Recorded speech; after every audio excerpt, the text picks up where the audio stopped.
This episode of Nothing But Raiders podcast is sponsored by SeatGeek. SeatGeek is the #1 platform to browse, discover, and experience the best events in town, and all in the palm of your hand. From heart-pounding concerts that can make you dance to nail-biting sports games that can keep you on the edge of your seat, SeatGeek has it all. From exclusive deals and personalized recommendations tailored just for you. Use our promo code SRT and get $20 off your first purchase. So join the movement. SeatGeek. Get up, get out, and get tickets.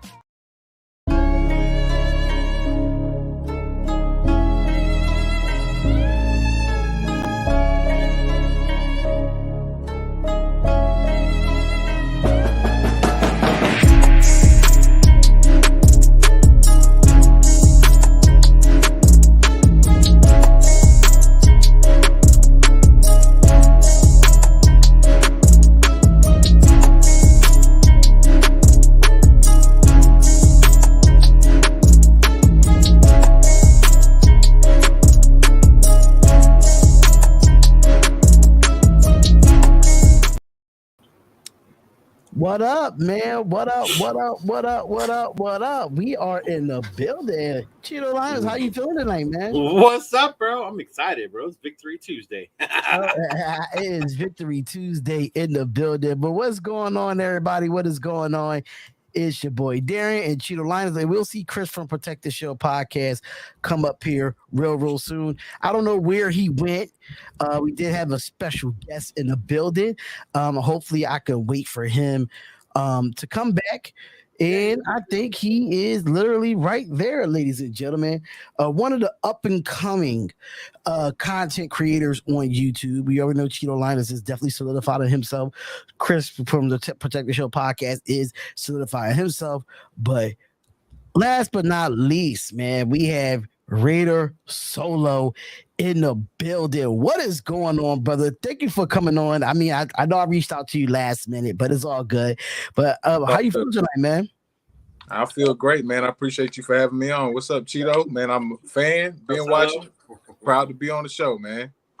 Man, we're gonna talk about a lot. I'm waiting for Chris to get on here because I see his little post earlier about some things about these Raiders fans, you know. So definitely want to get into it, man. I definitely want to talk about it. Yeah, Chris, where you at? You always late to the party. Always late to the party, man. That's one thing about him. Hold up. Let me fix this light here. Having issues with my lighting for a little bit. I don't know why I have issues with lighting in this room and I have mad lights, but it's all good. But Anthony Estrada, what's going on? Katrina Blue, what's going on? Dominique 5, what's up? Dan R, Raven Baby, feel it good. Got real good home against Green Bay. It feels so good to finally have one on them. That is true. Sun Goddess, what's going on? What's going on? But yeah, of course, we're going to start with our Victory Monday as well. Of course, the Packers. We came into our Death Star.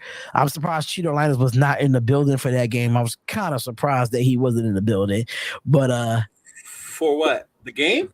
Yeah, because you like to be out there, man. You like to be out there, brother. So I mean, I'm trying to see what's up. Like, why you wasn't out there, especially for that game out of all games. I couldn't, dog. I couldn't. I just couldn't this time. It adds up after a while. See, I mean, you are going to be in Chicago and you are going to be in Miami, if I'm not mistaken, right? Yeah. Mm-hmm. See, I see Miami might be a little different now because I might have some things as far as having a new place and having a new setup. So it's a possibility. It's a possibility at this moment. I got some things that had changed, but Victory Tuesday is here, baby. And how y'all feel about the game, man? Let me know. I mean, I know y'all didn't watch my play-by-play. Y'all see how I reacted. Y'all see it on my Instagram. Y'all see how I reacted. So I would love to hear your thoughts about the game. I'm gonna go with you, the Liners first. I'm gonna go with you, bro. I'd love to hear your thoughts, man. Bro, it was ugly, but at the same time, because I love defense and I haven't seen us have one in a while, I was excited. Right. But that offense drives me absolutely insane, dude. Oh, my God. But I'm glad we finally pulled one off against Green Bay because we hadn't beat those fools since 87. So that was like lingering. But just to see, I don't know. I guess it was just different to finally see them play with some energy, with some heart, especially on the defensive side of the ball. That's where I came out of it. Like you saw these dudes out there hustling, doing their thing, especially after that the horse collar. And then they stopped these dudes from scoring a touchdown. Like that's when I felt the momentum change, and I was all excited. And I mean, I get it; they're the Packers, this, and that. But to see my boy Amik Robertson jump like fucking Superman, I love it. And where's Chris at? Because did he say in preseason that he thought that Amik Robinson was going to get cut from the team? Yeah, Chris, where you at? Where you at? Yeah, he did, bro. Oh my god! Show he said it that Amik Robinson might be the odd man out in the cornerback room. Yeah, I got a bone to pick with. I got a bone to pick with Chris with a few things up, and you know, the comments is definitely coming in now. The comments are definitely so. Oh, you didn't send him the link. I got it. You usually do it. I just got home, bro. I just got home. Mm-hmm. See, that's the thing. If Chris would have told me, I would have been him the link. Chris, where you at, bro? Come on, you see it. I don't even have my Raider gear on. That's how I just got home.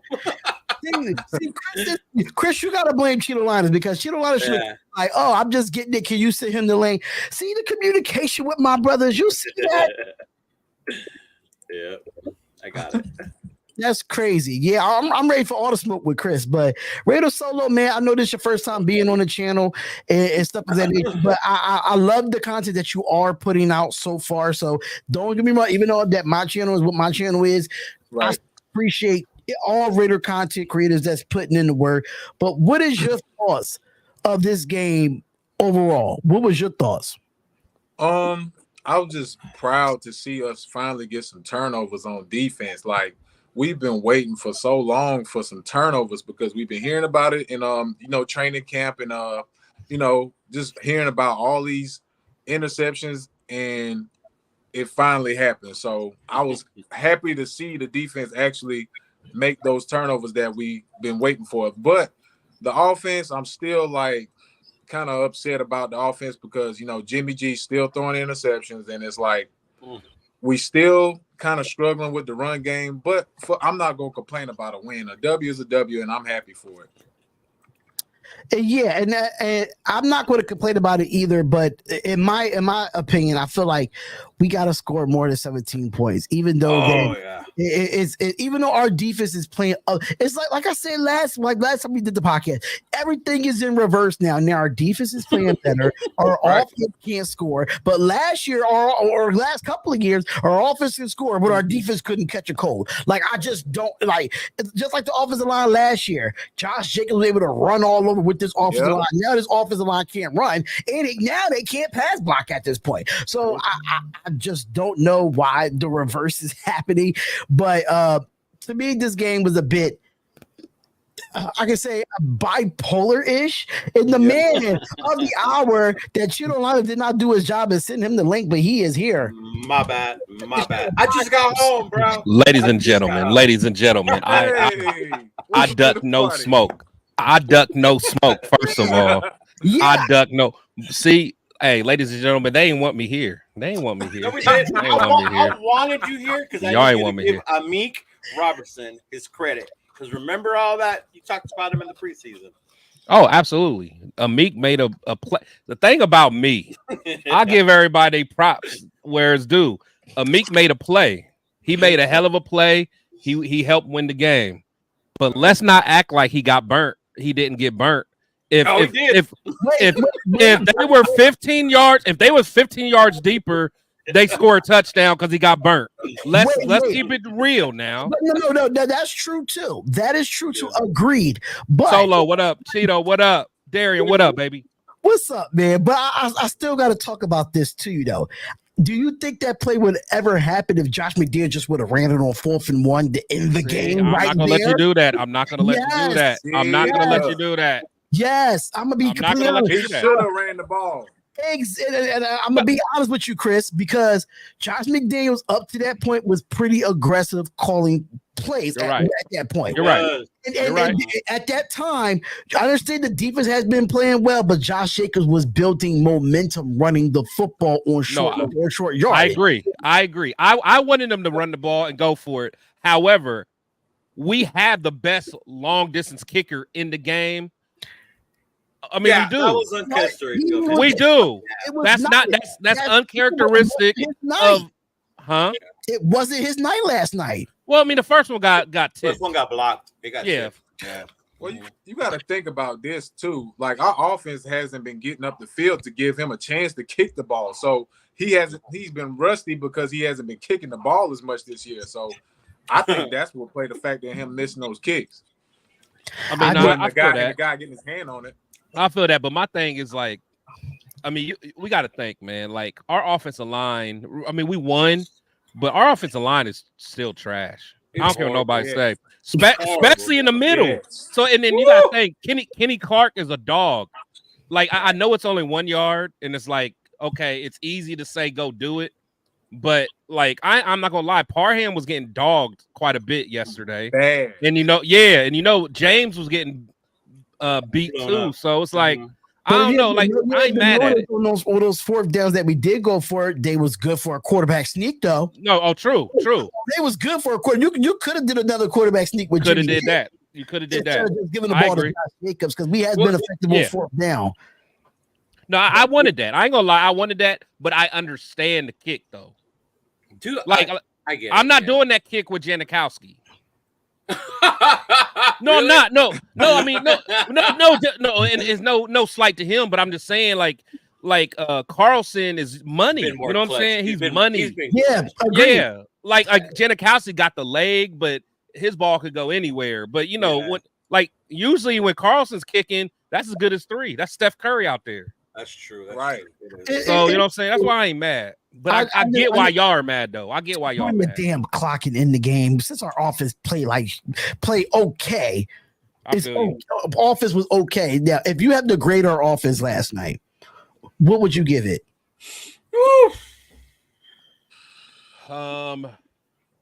It's probably a D plus. D plus. and the only reason I say that is like because there were certain parts where I'm like, okay, the old Josh McDaniels is back. Like, got Mayer involved, and honestly, if Jimmy would have hit Mayer on that one in stride, Mayer would have got ghost. Bro. Yeah, so there's a few of them, man. And I like we got Trey, you know, but it's like we do stuff, but we don't come back to it. So like we just stop it. Yeah, like I liked what we were doing for a while, but I don't know, man. I say D plus. I'm gonna say D minus. I'm gonna say D minus just because of the opportunities that was missed on third down. Every time we got a third down and short, or third down and 5, or third down and 6, we got a sack. We ended up getting sacked. That old line was. Even with Thayer Mumford there after Illuminor got hurt, I'm surprised. He got hurt. He started the game and again he got hurt. Oh, I thought he got benched. I thought he got benched. No, yeah, I think he got benched. I thought from what I was hearing in the chat on my live stream that he got hurt and then Mumford came in. That's what I didn't see it there. I thought. Yeah, I think he did because the last play. His last play he got in, didn't he give up a sack? I think he gave up a sack. Yeah, and then we ain't seen him since. Yeah, I'm giving the offense a D minus because I feel like Josh Jacobs had to fight for every 69 yards that he had. Every 69 yards. His longest was what, 26 out of the whole thing. So I just feel like this offensive line is really hindering how the offense could be for real. Honestly, man. I'll go ahead. My bad. Oh, no, you good. No, because I was about to say, I think that I almost would want to put Illuminar at right guard. At the guard position? Yeah. I mean, because he was good at guard before. And honestly, he's built to be a guard. I mean, you know what I'm saying? I think putting him at right tackle was kind of a stretch, but his body composition is a guard. I So think. you put at right tackle then if you put him. No, at right I'll just rock. Mumford, he did serviceable. I mean, he's not Right. a beast by any means, but he did serviceable. So you'll take Greg Van Roten out. Put Yeah, Aluma and I right and I was guard, okay. Mumford Yeah, and I like right tackle.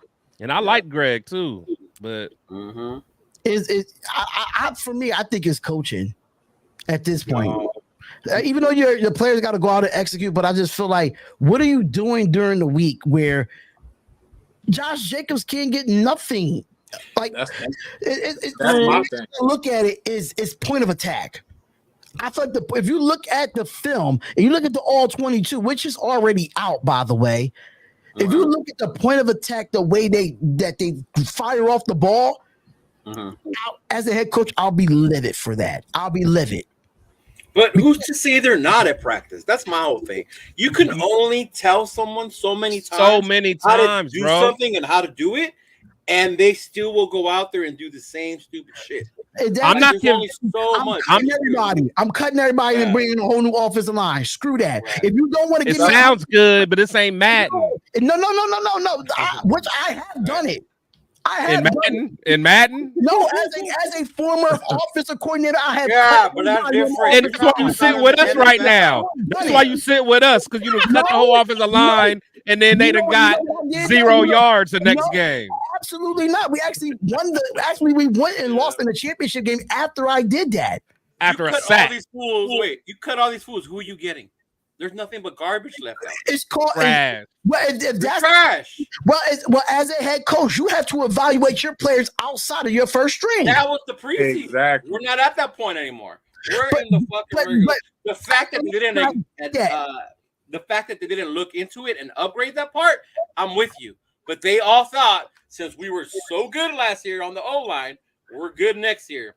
But that's what I'm saying. So it's not like honestly, we can't sit here and act like we can't act like the offensive line coach forgot how to coach, man. Right. You know what I'm saying? It's like what other explanation is it? It's execution. It's because it's not like they're teaching them anything new. It's you just got to do it. They know what to do. You just got to do it. There's also game plan. Why keep starting them? Why keep starting them after 5 weeks if they still keep doing the same shit for the last weeks? Then I agree. Trash. No, I agree. Our O line, we don't got depth. I mean, you got to remember. But I mean, the fact that we had your uncle on the team for so long, and the only way we got rid of him is because he got hurt. And you know what's funny about that? We was better with him last year than with the offensive line we had this year. Right? Isn't that wild? No. Your uncle didn't even play. Your uncle didn't play last year. But even the year before that, Josh Jacobs still had good yards. If you look at the offensive line in general, we didn't have Greg Van Roten last year, did we? Who was that right guard? Who was that right tackle last year? We'll say it was Illuminor, and then it was Bars. Bars. Yeah, Alex Bars. Rid of Alex Bars for. But let's not act like Bars is fire though. We're not saying Bars is fire, but he had better continuity than what he had with Greg Van Roten though. He has better continuity with the offensive line. But you do have to blame the coaches with the O-line when it comes to not making adjustments or giving more protection, like the San Diego game against the Chargers. No fucking way should you just be letting one dude block Mac when he's going off on you like that. Oh yeah, no, I agree there. You know what I mean? Like at that point, that ain't execution anymore. That's game plan. No, I agree there. I agree. Like those are the parts that get me fucking upset. Those ones right there. Yeah. Like what pisses me off is not piss me off, but I mean, I was glad we actually got some screens. Right. Like my thing is like, you know what I'm saying? Like use that aggressiveness against them, man. Right. I mean, I don't want to keep bringing the negative things out of this win, but I just feel like offensively, something has to give to get more firepower to get more points on the board. Yes, we won the game, but we can't keep winning games with 17 or less points. We just can't be doing that. That's why we're not really talking about our defense, because our defense has been doing the job for the last 5 weeks of the second half. I'm gonna be completely honest. Our offense been on the field. To a point where it's 3 and outs, and our defense has given the ball back, and our defense has nothing to show for it. I mean, our offense had nothing to show for it. Yeah. No, That I part agree. It's no sucks. deep ball. It's no deep ball threat. That's what's going on. It's everybody's playing up tight because they know we don't have a deep ball. It's nobody that can spread the field and go down deep. It's always a closed, tight game. Come in, But stop Jacobs, play tight, and that's true. the reason why.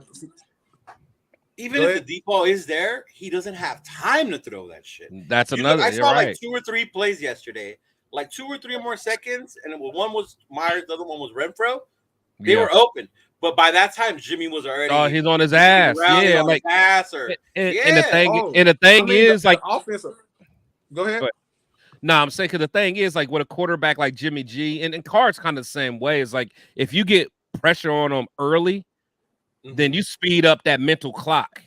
And Jimmy, even when Jimmy did have time, he had them happy feet because he's like, "Fuck, I gotta get rid of this ball because somebody's on my ass." So you know what I'm saying. But there's been times where Devontae Adams was open deep down the field, and he looked to Jacoby Myers with between 3 defenders. You know what I'm saying? So even with that pressure, like I mean. You got to. For me, I feel like you got to get Devontae Adams going early to get him started. Even though he got started pretty late, but you got to get him open with like put him in some screens. You got to make. Okay, so how can I say this? As an offensive coordinator, you kept everything. Defense kept everything in front of them. But it's time to run a double move or run some drags where like they could cross, but one could look like they're running a route, but they could be blocking to get somebody open. You got to find a ways to get receivers open and be creative on the offensive side of the ball. Or if your offensive line can't pass block and you can't do 7-yard drops or 5-yard drops, run some RPOs. What the hell? They did do that though. If you think about it, when we got that RPO touchdown with Myers, An RPO? When? No, but they ran screens. They ran screens with Adams. Yeah, they they did short ones to Adams. RPO. The screen game was on point. You got to get Jimmy Garoppolo's ball out of his hands quicker if you know your offensive line can't block. Yeah, I don't know about RPO with Jimmy. Yeah, that's what I was like. I mean, you got to find a way to sell it for Josh Jacobs but that's the thing, though. It's like none of that matters if they don't respect that we're going to run it and do something with that run. That's a problem. They don't. We don't do enough to let them be like, okay, they really might give the ball to Jacobs. Like, there's no threat. You know why there's no threat? Because if you look at the game last night, it was obvious formations that showed that we were running the football. Right. That's the problem. We don't spread our defense. When we run the football, we are bunched. We do not spread the defense out when we run the football. Everything is I formation or split, not split back, but single formation. And it's always like 3 tight ends to the left, or it's always stacked to the left or stacked to the right. You never seen it where you have a 4 wide receiver set or you have a 5 wide receiver set or with a running back in the backfield that spreads the defense out and then run. You know why? Jacobs. I don't know. You know why? I don't you know why? What happens when you don't have an extra person to help block? What happens to our O-line? No, I'm saying running the football. No, I get it. Running the football. What happens to our O-line? Those dudes get fucking blasted back into the backfield when they don't. They have need help. They need help. They need help. I get they need tight ends. They need tight ends. O-line can handle those front 4, and our O-line can't handle the front 4 right now. Any front 4 is coming at us. So to counter that, I mean, you could do some wide receiver crack blocks too to come down. Nope, we'll get flagged. On a crack block, you don't get what? Dog, did you not see last game? We got what I miss? Because I see few receivers in the NFL this past week get crack blocks on sweeps. You don't remember Jacoby Myers? Yeah, not the Raiders. We get called for that. I mean, so you got to be creative at this point. You got to do some fake sweeps to Josh Jacobs or a fake or get a fake end around from Trey Tucker. You got to be creative at this point to get more. You saw how that end around worked, right? I love that. That was beautiful. Yeah, but we only used it twice. You only used it twice out of how? Let me see how many plays that we ran yesterday. Because I tried it again with DeAndre Carter, but that one got sniffed out. So we had 64 total plays, and we only had 2 jet sweeps out of 64 total plays. Yeah, one with the Carter, one with the Tucker. Tucker and DeAndre Carter. That was the only 2 jet sweeps that we had out of the whole game. We had 64 total plays last night. with 19 first downs. And the fact that we won the game of 5 of 13 on third down. We won the game like that. That was huge, bro. The missing on those third downs, that's so bad. 5 of 13, but Green Bay was 4 of 12. They was no better. Because we got a defense. We got a defense now. We didn't give up. Oh, go ahead, my bad. We was an evenly matched team on paper. Like our defense was like neck and neck. Both bad. Their offense was like ranked number 10. So they should have won that game last night, but the defense really showed up. Patrick Graham making adjustments, man, and I'm proud. I'm really proud to see Patrick Graham taking that step, man. Now I'm not, like I said, I'm not saying he's doing the best, but he's actually taking the steps to make us better on defense. So one thing I'm gonna say about Patrick Graham: stop making Marcus Peters do a soft zone. Stop it. Now that I don't get that. I hate when he plays like 10 yards back because you can run a 5 and out, and that's it. Like you can run like a 7-yard out, and he can still like catch the football. Like, don't I understand if you have it in a situation where you're 3rd and 12 and you want to keep everything in front of you, you want to have him 10 yards back. I'm cool off that, but don't put him 10 yards back on a 3rd and 3. You see what I'm saying? Like that just doesn't make any sense in that situation. But defensively, I gotta give the respect, man. Robert Spillane came to play, even though the second interception was off of Marcus Peters on that play, but still, he was still in the area to go get it. And I didn't know Amik Robinson gets up that high. Number one, if you see, you ain't know, I didn't know he had a bounce like that. Oh, he got bunnies. Yeah, I remember that. He got bunnies. No, I remember when we drafted him. Impressive about the interceptions that even though that he got burnt, he still came back and recovered. That's what made me like it, because the fact that he came back and recovered and still stayed hit. Don't give him that much credit for that, though. Why not? Because he ran out of field. I mean, the receiver ran out of field. No, real talk. If they were 20 yards, if they were 20 yards deeper, he's not able to catch up. But all I'm saying is, since he got caught in the end zone, dude had to stop. It's a great play. But I'm just saying, let's call it. It is what it is, though. The ball was underthrown too, so I mean, because he had to. It was a bad throw, but at the same time, remember? For him to go out there, turn around. No, that was fire. That was fire. Found the ball there. I just thought it was a good play make. That's for me. I just thought it was a good play. Amazing play. Yeah. I have to give him his respect, because a lot of people put backlash on Amik Robinson, not just you, Chris. Hold on, wait, man. Hey, man, y'all wild though. I'm just saying, y'all wild. Y'all act like I was the only one. We could pull the files. Because you ain't want him on the squad either. We could pull the files. We could pull the files. I said that he would make the squad. I said it. I'm the only one that didn't want him on the team. I'm the only one. Yeah, at that time it was just us three being on the show. I said I doubt if he'll be the odd man out. I said where Queen V at? Queen V in the building. Hey man, I need some. Don't have Queen V come up here. You got a woman coming to protect the shield. Queen V got me. Queen V got me.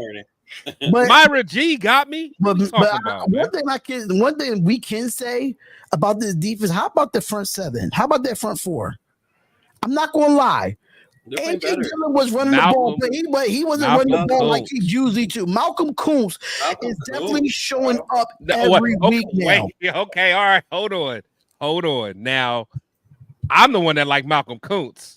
I don't think Darian wanted him to make the squad. No, that's he did. He liked them. No. I was a big fan of Malcolm Kuntz. Ever since he came out the draft, I was a big fan of Malcolm Kuntz. All right. I'm just first of all, is he even okay? What's going on with him? Is he good? He came back in. I think he came back in. He got back in. He had like a niece. Like I think they bumped knees with somebody, but he able to get back in the game. But ready to run down. Thank you, rundown. Run down with me. He should have made it 53, but he was wrong. I do not care. At least he showed accountability, Chris. No, hey, I said it, but I said it. You know what I'm saying? Y'all be killing me, man. Hey, at least I stand by it. Hey, I love he made a play. Only reason I get on Chris because he loved Michigan. That's why I get on Chris. Oh yeah. We're gonna win the national championship. You heard it here. The national fraudship. That's what I'm gonna say. National fraud. Who gonna beat us? Who gonna beat y'all? Yeah. There's a few teams that could beat y'all. Oh, not Tennessee. Child, please. Crickets. Y'all had not played nobody. Crickets. Y'all had not played nobody. All Who right. had y'all played that was a ranked top 25? It don't matter. We just play who's ahead of us. Y'all playing y'all We right play now, who's ahead of us. Solo. They playing a bunch of AARP teams. I can't say too much. I'm a Clemson fan, so I can't say too much. Man. Listen, Solo, I can say this though. That conference, the ACC is better than the Big Ten. It is. What? I can say that crazy? Are you out of your mind? Florida State is better than Michigan right now. You're Who? Florida State is better than Michigan right now. Florida yeah, I State can is agree. a conference all by You've themselves. been smoking on that Chandler Jones. Absolutely. If I see a video with your shirt off in front of the mirror, like then you on that Chandler Jones pack. You've been smoking that, bro. When the last time Michigan had competed? Don't worry about the last time. When was the last time Michigan The last 2 years, national championship game? the last 2 years we've been in the playoffs. And got blown out the last 2 years by like 50 plus points. But y'all was watching us, though. Y'all was watching us. Like this. Yeah, y'all was watching us. So you had your little pizza, your little beers. You know what I'm saying? Your little nachos. Watching us though. Until you actually win a game in a playoff, then we can talk. Bro, how about you make a playoff before you bring y'all? Yeah, your arms ain't long enough to box with a giant, baby. Leo, you don't want to talk either because you're Notre Dame looking like shit the last 2 weeks. Hey, but we've made a playoff though. We made a playoff. Listen, for Hidden Hooker, we would have been in the playoff last year. He tore his ACL. We would have been in the playoff last year. Coulda, shoulda. Last year. Hidden Hooker was better than both of y'all quarterbacks last year. Let's talk about it. Okay. Y'all quarterbacks don't even touch Heisman's. Okay, y'all don't. Hold on. But we had a Heisman candidate running back that got hurt. Okay. Okay. Wow. Okay. Wow. What do you mean? Wow. He was like leading the nation in rushing. What are we talking about? Oh, boys, wow. Anybody can lead the nation in rushing in college football. We all know that. Tennessee don't got one. Okay, let's get back to the Raiders.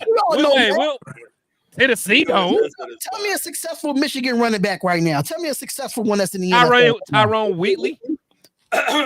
Yeah, but we talk about Alvin Kamara. Let's make the comparison there. Come on. I mean, Kamara. That's an Alabama boy. But let's go, man. Let's get back. This is called nothing but Raiders, man. What are you talking about? First of all, let's keep it real. Arguably, we have the GOAT on quarterback. We have the offensive GOAT and the defensive GOAT. He wasn't the GOAT in Michigan because it don't matter on the show. You said on the show he wasn't the GOAT in Michigan. Don't be using my words against me. Don't be using my words against me. He was mediocre. So don't call him the GOAT now because he's not a GOAT at Michigan. Hey, it go with my narrative. So I had to rock. I like it though. But how do y'all feel about Jimmy G stats? Right, 22 of 31. 208, a TD, and the touchdown. Even though with his completion percentage, well, his QBR is really bad this year, but he had a 71% completion percentage, QBR of 35.7. I'm not really a big fan of it. And Chris, I know you was about to cuss out when you saw the inactives I sent you yesterday, like why Aiden O'Connell was not suited up. I ain't like that at all. I don't like that at all. His performance overall in this game. How y'all feel about his performance? Look, man, all I know is that when it comes to Jimmy G, we got to get out of this mindset that he's like our Mahomes. Yeah, he's not 31 attempts, completed 22. All right. What I need him to stop fucking doing is turning the ball over. Right. If he ain't turn the ball over, I'm not mad. Yeah. He's not here to be the leader and take us down, and we're gonna ride his shoulders. That's not why he's here. That's not Jimmy G. Jacobs, Adams, getting the ball in their hands, yes. But Jimmy G's not gonna be like, "Come on, boys, I got you." Like he's fucking Mahomes or he's fucking one of these other dudes out there. Like that's not Jimmy. That's not gonna happen. The minute we let that shit go out of our mind, then we're gonna realize like Jimmy's here as a fucking managing the shit, running McDaniel shit, and that's it. What else is he gonna do? I just feel like if with Jimmy G is this, and I'm gonna be completely honest. I'm going back and saying like I said earlier, you gotta get the ball out of his hands a little bit quicker. You can't have him go in this 5 and 7 step drops. You just can't. If you look at his film when he was in San Francisco, got the ball out quickly, quick slants, wide receiver screens, let them get their yards after the catch. We have the ability at the receiver position to get this ball out the hands. Understand that you want to go deep. Understand you want to throw the ball a little bit deeper or stuff like that. But I feel like you got to get the ball But out y'all the say hands a we little don't do deeper. that though. Y'all say all we do is dink and dunk, man.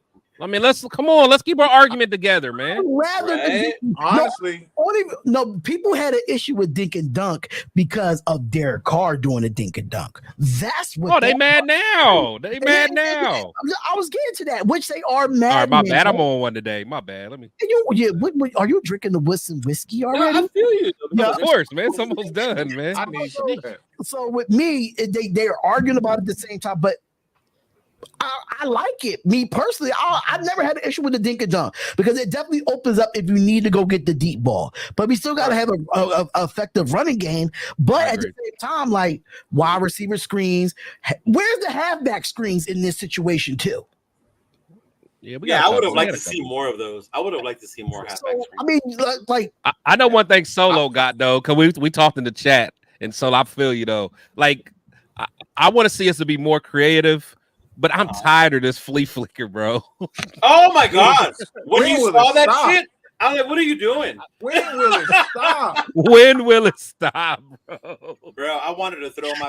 That's one of the plays you should do once. You should do like once every 7 games. We do it once a game. You know why they did Sometimes that? twice. The Lions, I think the other thing was the Lions and another team did the same exact play on Sunday and they scored for a touchdown. The Niners did it.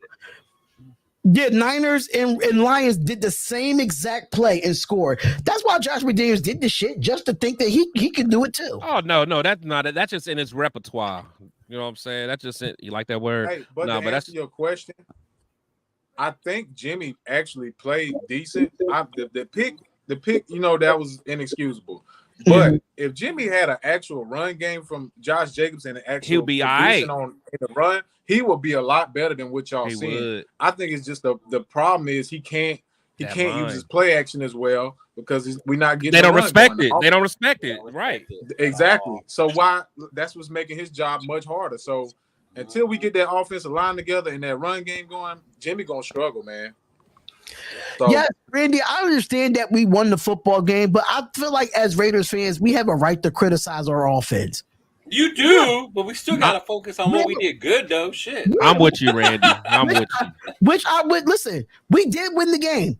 A win is a win at the end of the day. But we're used to seeing a Las Vegas Raiders offense score more than 20 plus points. We're used to that.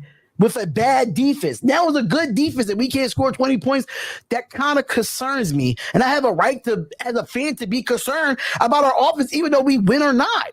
So would you be more satisfied if we scored 23 points? Yes. Okay, well, we missed 2 field goals. So calm down. But we had not scored 20 points at all this year. I'm just saying. But like, what if we was actually playing a high-powered offense? What we gonna do then? You know what I'm saying? We played a team that was mediocre on offense, basically, and I agree. What if we played a team that can actually score? Yeah, like when we played Detroit, like the Bills, like well, Detroit's coming up, right, in a couple weeks. Yeah, right. When we play them, I think we're gonna beat them. You heard it here. You heard it here I'm first. with you. I don't see it. I think we're gonna beat them, and I'm a bet on it too. Right, I'm with you. Double it, dog. Me and you on top. Yeah, I would love to see that happen in Detroit, but I think in this stretch for me, I think we'll win the games like the Bears. I think we will beat. We'll win them. Patriots. We'll win that. I just feel like Detroit is on this movement right now that they have a lot of confidence. And if we can win Patriots and Bears and go into that Detroit game with that confidence, I want to beat the Patriots convincingly like the Saints did and the other team did last week. I forgot who the other team was. If we can beat them convincingly and beat the Bears convincingly, I'll be confident going into the Detroit game. But that's what I'm saying. You're right. So it's all about confidence. Like when you really feeling yourself, like then especially as a play caller, you know what I'm saying? You don't mind dialing up certain things, but right now, I really don't think that, you know, and again, it's his fault because it's his guy, but I don't think McDaniels has ultimate trust in Jimmy. And again, that's his fault because that's his guy, but they got to get to that point. And I think a couple more games, we might be able to make it happen. We might not. I don't know. But to me, it starts with the offensive line, man. The trenches, bro. And that's why I feel like that's only because, like, even though that we have not scored 20 points, I feel like if our offensive line is more protected, if we could protect and open up holes and get these wide receivers involved, everything starts in the trenches. That's how everything flows. It's from your trenches. So if we can get that offensive line going and have that engine rolling, I can see us score more than 20 points. But as of right now, I'm not confident in the offensive line. I'm just not. No, I agree. I'm with you there. That's our weakest spot on the offense is our fucking offensive line. It is. Yeah.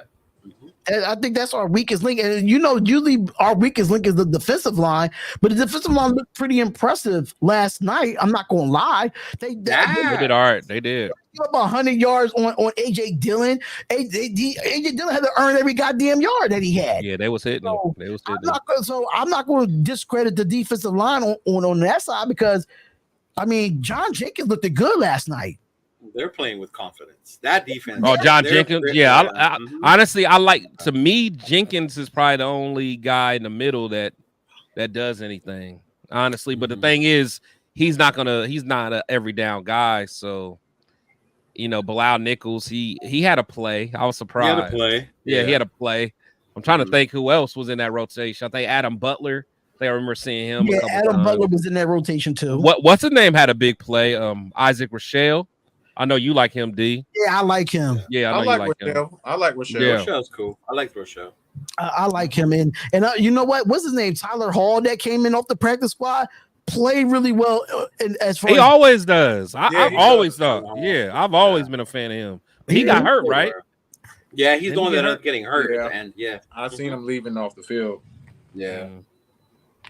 That's the biggest problem. We didn't spend no money on the offensive line in this situation at all. We didn't.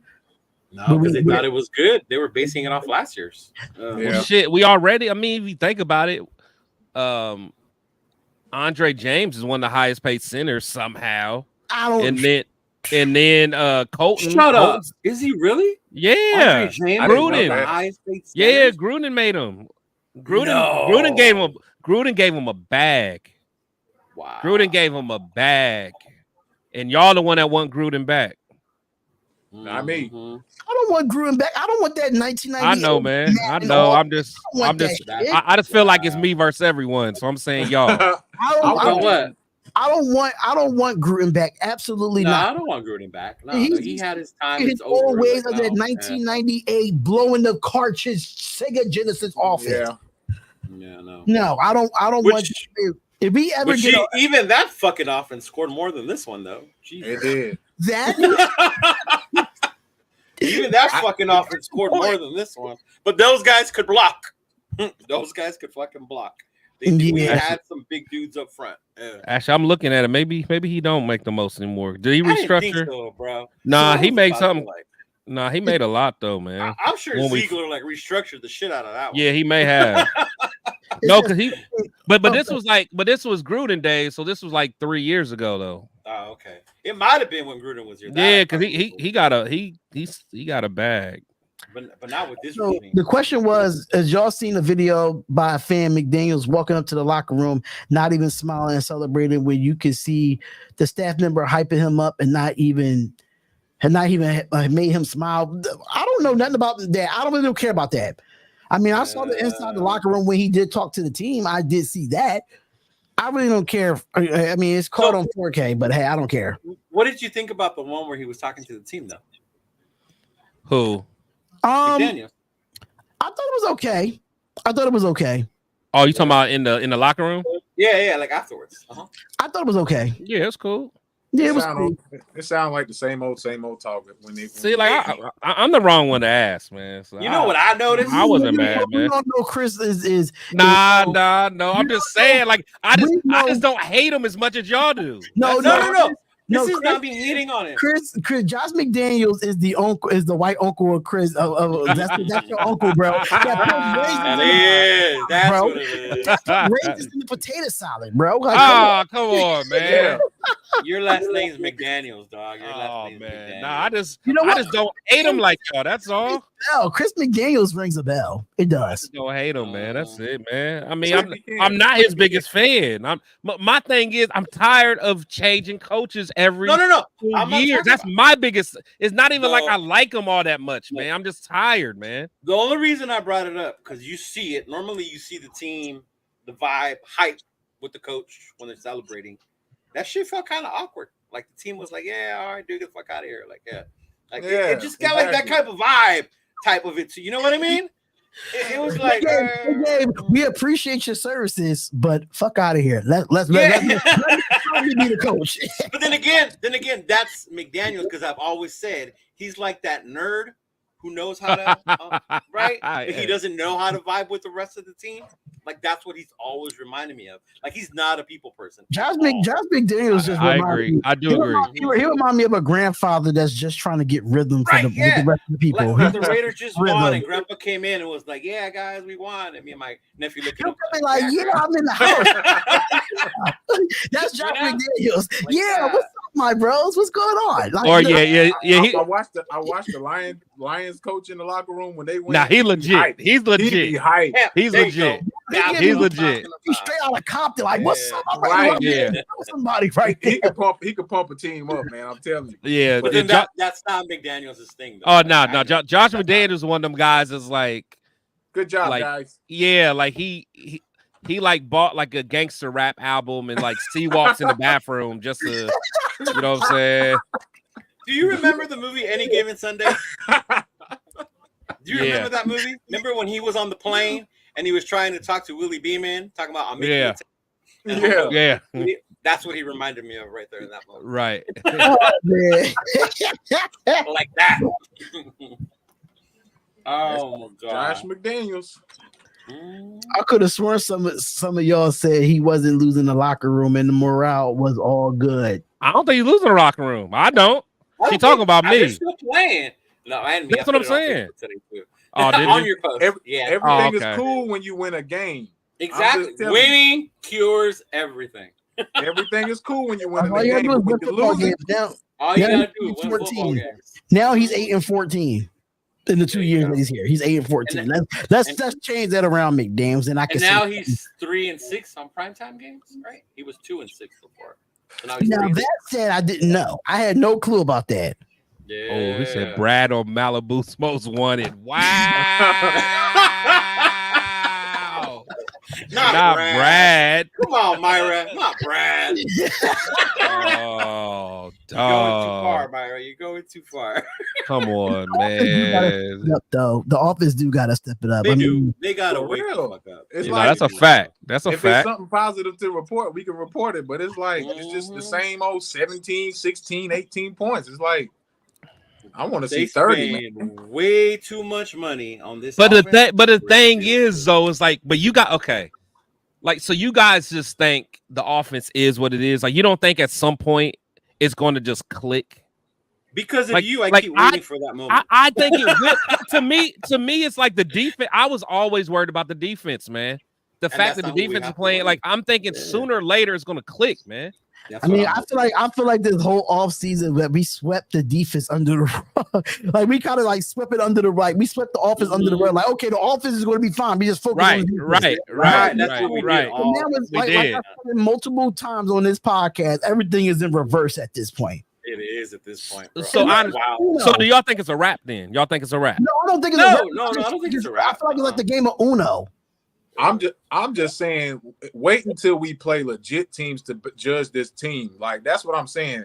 Don't judge this team based off a team who was 31st in rushing yards. You know what I'm saying? Like let's not agree. give this team. I'm not negative now. I'm just saying. Let's No, I judge get this it. team based off of playing against legit teams. Like let's see what's up with the Lions. When we play the Lions, then we'll see what's going on. Y'all let us know. Well, what about even with the Bears? I mean, I know they do, but Fields, if he gets hot like he did on Thursday. But that's the thing. This is the NFL, man. Anybody can, play Nah. good any day though, man. You are what your record says you are. Nah, You are. nah. I'm telling you. Did y'all We see the was- Bears the other day? I remember Houston beat But, Kansas City last week. let's Everybody be was realistic about the Bears on Thursday night, Chris. That They look Commanders, good. that Commanders defense is not. That Commanders defense used to be top 10. They're not even top 20 right now. That front Right. four, nice though. That front four, nice.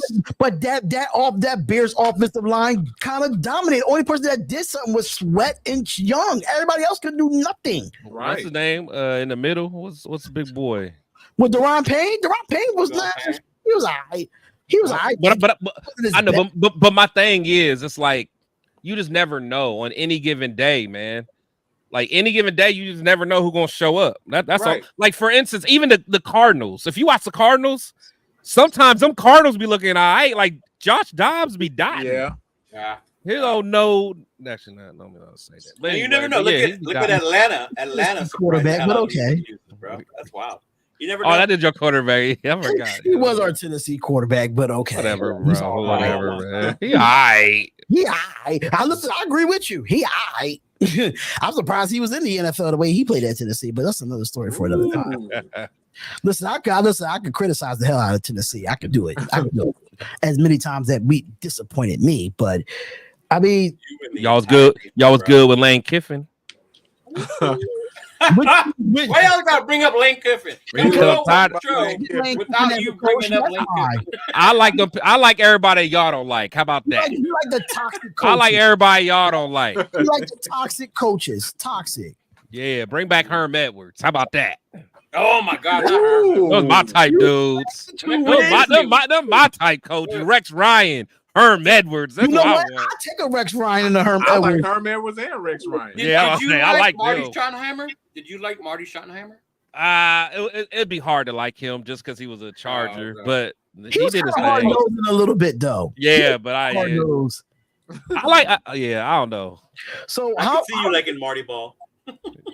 so Yeah, Marty Ball. how y'all feel about this Patriots game coming up? Knowing that Okay, Patriots are in this, they just messed up right we now. address one thing, dog, before people call this Patriots East versus Patriots West. How many Jesus Patriots Christ. are on our starting roster? Don't get me It's all over started. the dog. internet already. I'm like, how many Patriots are actually on our fucking roster? Myra in the Relax. Myra in the comments wild. Jim Harbaugh should come back to the NFL. No, he should not. He's Secret. good where he's at. Yeah. He's good where he's at. NFL. He's good where he's at. He's about to get a national championship ring. Why leave? Did Myra really leave? put that in the chat? Yeah, she wilding. Can somebody screen record that so when that does not happen, I could play it on the show? When he said that he's about to win a national championship, I would love to see it. They I would love will. to see it. What's up with the offense? That was hard for me to watch. Green Bay was no better. For me, overall, I think it was just a competitive football game. It was. It was a competitive football game, and you know what? It was one time I can say that we did not get blown out on prime time. Right? I can say that, but even in our home field, like I mean, we actually played all 4 quarters, especially on the defensive side of the ball. We played all 4 quarters, and that's what I loved about it. You know, 3 interceptions, which I have not seen in a long ass time from this defense. So, you know, Chris loved the BBLs. She wilding, man. She is wilding. Listen, I had no can't- BBLs. I can't stand BBLs. I can't stand them. Oh my God. What's up, Phil? What's going on, real man? All right, Raiders. What's going on, man? What's going on? But we on to New England though. So Yes, we are. So I didn't hear about the whole Patriots East and Patriots West thing. Where did that come from? Bro, it's been on You ain't been social hearing? media, on Twitter. Yeah. I don't listen. I don't mess with the Raiders Twitter. I no longer tweet on Raiders Twitter. I just don't Yeah, I know. It's because been they all are over, bro. they just stupid on there. They're dumb. Am I the only one that's like starting to get tired of our fan base? No, And me this is too. why I'm not on the Raiders Twitter. This is why I'm not on there. I'm not on there. Like, I'm disgusted at this point, man. Like embarrassed, disgusted. It's like it's no unity, man. That's so when the game is on, I just watch the game, stay off all that other shit. like I've never heard so many people like literally upset that we won over a win. That's Like, right. like they're upset. Mm-hmm.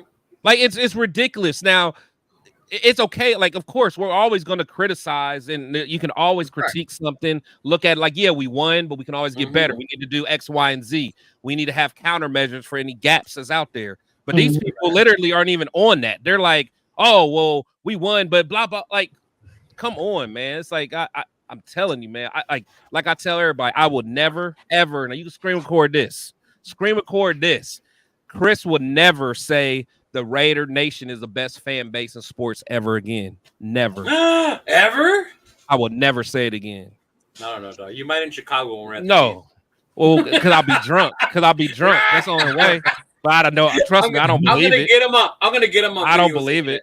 Yeah, I will never. I won't. It'll be a lie. But I would never. You would never hear me say that again. And I love the Raiders to the core. No, it is ridiculous. And I used to love the fan base, but I would never say that again. Yeah, it's a lot of scrutiny with our fan base at this point, in my opinion. I just stay in my lane. I work with certain people, or it's just the fan base and stuff. Like they feel like the Raiders need to be perfect. Like we can, like the Raiders, even though we've been going through some wrong in a long time with this organization. But at the end of the day, we're still fans. We're still want to rock with our team, win, lose, or draw. But we don't. But that's the thing, we don't. Oh, we do. He's saying we. Oh yeah, we okay. Real ones. Yeah, they don't rock with us when we win. Yeah, no, the other ones are fucking ridiculous. Yeah. Mm-hmm. I was about to say something, but I'm about to say pause, but I had to think about what you said there. I'm about to say pause. Like, wait a minute. Oh, God. Whoa. No, he meant everybody like outside. Yeah. Outside of the circle. Yes. Yeah. No, so this okay. Can I address this real quick? Yes. Can we address this right Please now? Please talk about that. Those fans, exactly. But those are the same fans I'm talking about. Those are the same fans I'm talking about. We are not tanking for Caleb Williams. It would be the most stupidest shit in the world for us to tank for Caleb Williams when we have one of the worst offensive lines in football. Hello. Right. Ding, ding, ding. If Jimmy G is struggling with this offensive line and you bring Caleb Williams in here and we don't change the offensive line at all, what's going to make a difference? It's sickening, bro. I just question how old are these fans that thinking that? Like that one too. It's not only the thing is it's not only young fans. You would think it is. You would think it's only young fans saying this. You would think. But there's old fans, and they're always quick to put it in there. Oh, I've been a fan for 50 plus years. Okay, I don't care. Then you know the way we do. Yeah, I've been a fan for 50 plus years, and I'm just tired of losing. So I'm not gonna be happy when we win. Right. Well, if you've been a fan for 50 plus years, that means 80% of the time that you're a fan, we've been losing. So 80% of the time you've been a fan, you have been unhappy, and you only get happy when we win games. Then therefore, you have the wrong hobby, sir. Find a new hobby. Facts. If that's the only if winning don't even make you happy, like if you can't even celebrate one win, regardless, I don't care. Yeah, like I don't care if we only win 3 games. You gotta celebrate. You gotta celebrate. Any business owner, anyone knows that like you're going to have hard times, but you celebrate the small wins. Right. You celebrate the small wins of your team. Like they may suck, but when they do something well, you celebrate that. Right. So I'm like these people. I mean, I don't get them, man. I don't support the tanking mentality. Period. Like, anyway, I don't support that. No, like compete to the last freaking game, man. Like, why would you want to tank to get a quarterback that you possibly not even gonna get to get? And you don't even know if he's gonna be it. Exactly. Trevor Lawrence was supposed to be it. There's so many people that were supposed to be that next guy. Mm-hmm. But you Clemson alumni. But listen. I can say this about Trevor Lawrence though. They finally found the right coach for him. No, I like Trevor. I'm just saying. No, I like Trevor. I get what you're saying, but you see the difference between Urban Meyer and Doug Peterson. Peterson's a big difference. And Trevor Lawrence. But I get what you're saying because certain quarterbacks like that not supposed to make that progression. They're not supposed to. They're supposed to be the Ryan Leafs of the world. Basically, that's what they expect of them. If as a Raider fan you think tanking is the thing to go, you're on the wrong fucking team, bro. This fucking team doesn't do that shit. How many times the Raiders had losing seasons and we didn't tank? So I hear people saying that's what I'm. Unless you're from the fucking 70s, early 80s, it's crazy, bro. You can't say I'm used to my team fucking winning. I was born in the era where they were okay and mediocre, but we never were exactly. Got to the Super Bowl. These people act like we I got, know this shit already, right? These people act like we got 6 rings. When people tell me, "Oh, there'll be more fans or more tickets when the product on the field," that shit didn't stop people in Oakland because we sucked ass in Oakland, but people still fucking went. I think it froze up, Cheeto. Oh, there you go. Agreed. It's more than just about the fucking play on the field, bro. Like, get over that shit. If you think winning is the only reason you want to be a Raider fan, right? You got the wrong hobby. You had the wrong hobby. That's my thing. You're just the wrong fan. You just need to change teams. Mm-hmm. Change teams every year. Like today, every year, be a bandwagon, or just be a favorite player and don't have a team, just like a favorite player. Right. That's my thing because you can't get. That's how I am with basketball. Yeah, that's how I am with basketball. Wherever LeBron go, I go. Oh my lord. I don't know what the Raiders. We're not going to even get into. I can't wait the basketball season start. I cannot wait. But what does Raider Nation for life mean anymore? That's a good question. Just some of us, it still means something. To others, for me, I'm gonna say this. I love the mystique and I love the history of what made me a Raider fan. But at this point of today, August 10th, not August 10th, October 10th. I'm thinking of the summertime. I'm thinking of the summer. Listen, I'm still thinking 2 days away from my birthday. But it's time for a culture change. It really is. It's time for what culture do y'all want though? Because everybody wants the Raider way. The Raider way has not been working. Exactly. No. Exactly. So bring something else in. What I'm saying we need something. We need something that's. I don't know. I'm from Philly, so it's a lot of things that motivate me living in Philadelphia. You know what I'm saying? So when it comes to that talk or that aura or that persona, or you come with a certain body language, like, yeah, I'm ready to come out here and whoop some ass and about to smoke these motherfuckers. Like, talk like that gets me like that. It brings that gangster. That's what I'm saying. Like, it's Philly for you. It's just listen. I live in a city where there's no brotherly love. Okay, that's East Coast Philly. That's East Coast gangster. The West Coast gangster is different. The West Coast gangster is a little different, but I'm just saying, like, I just feel like we live in the past too much.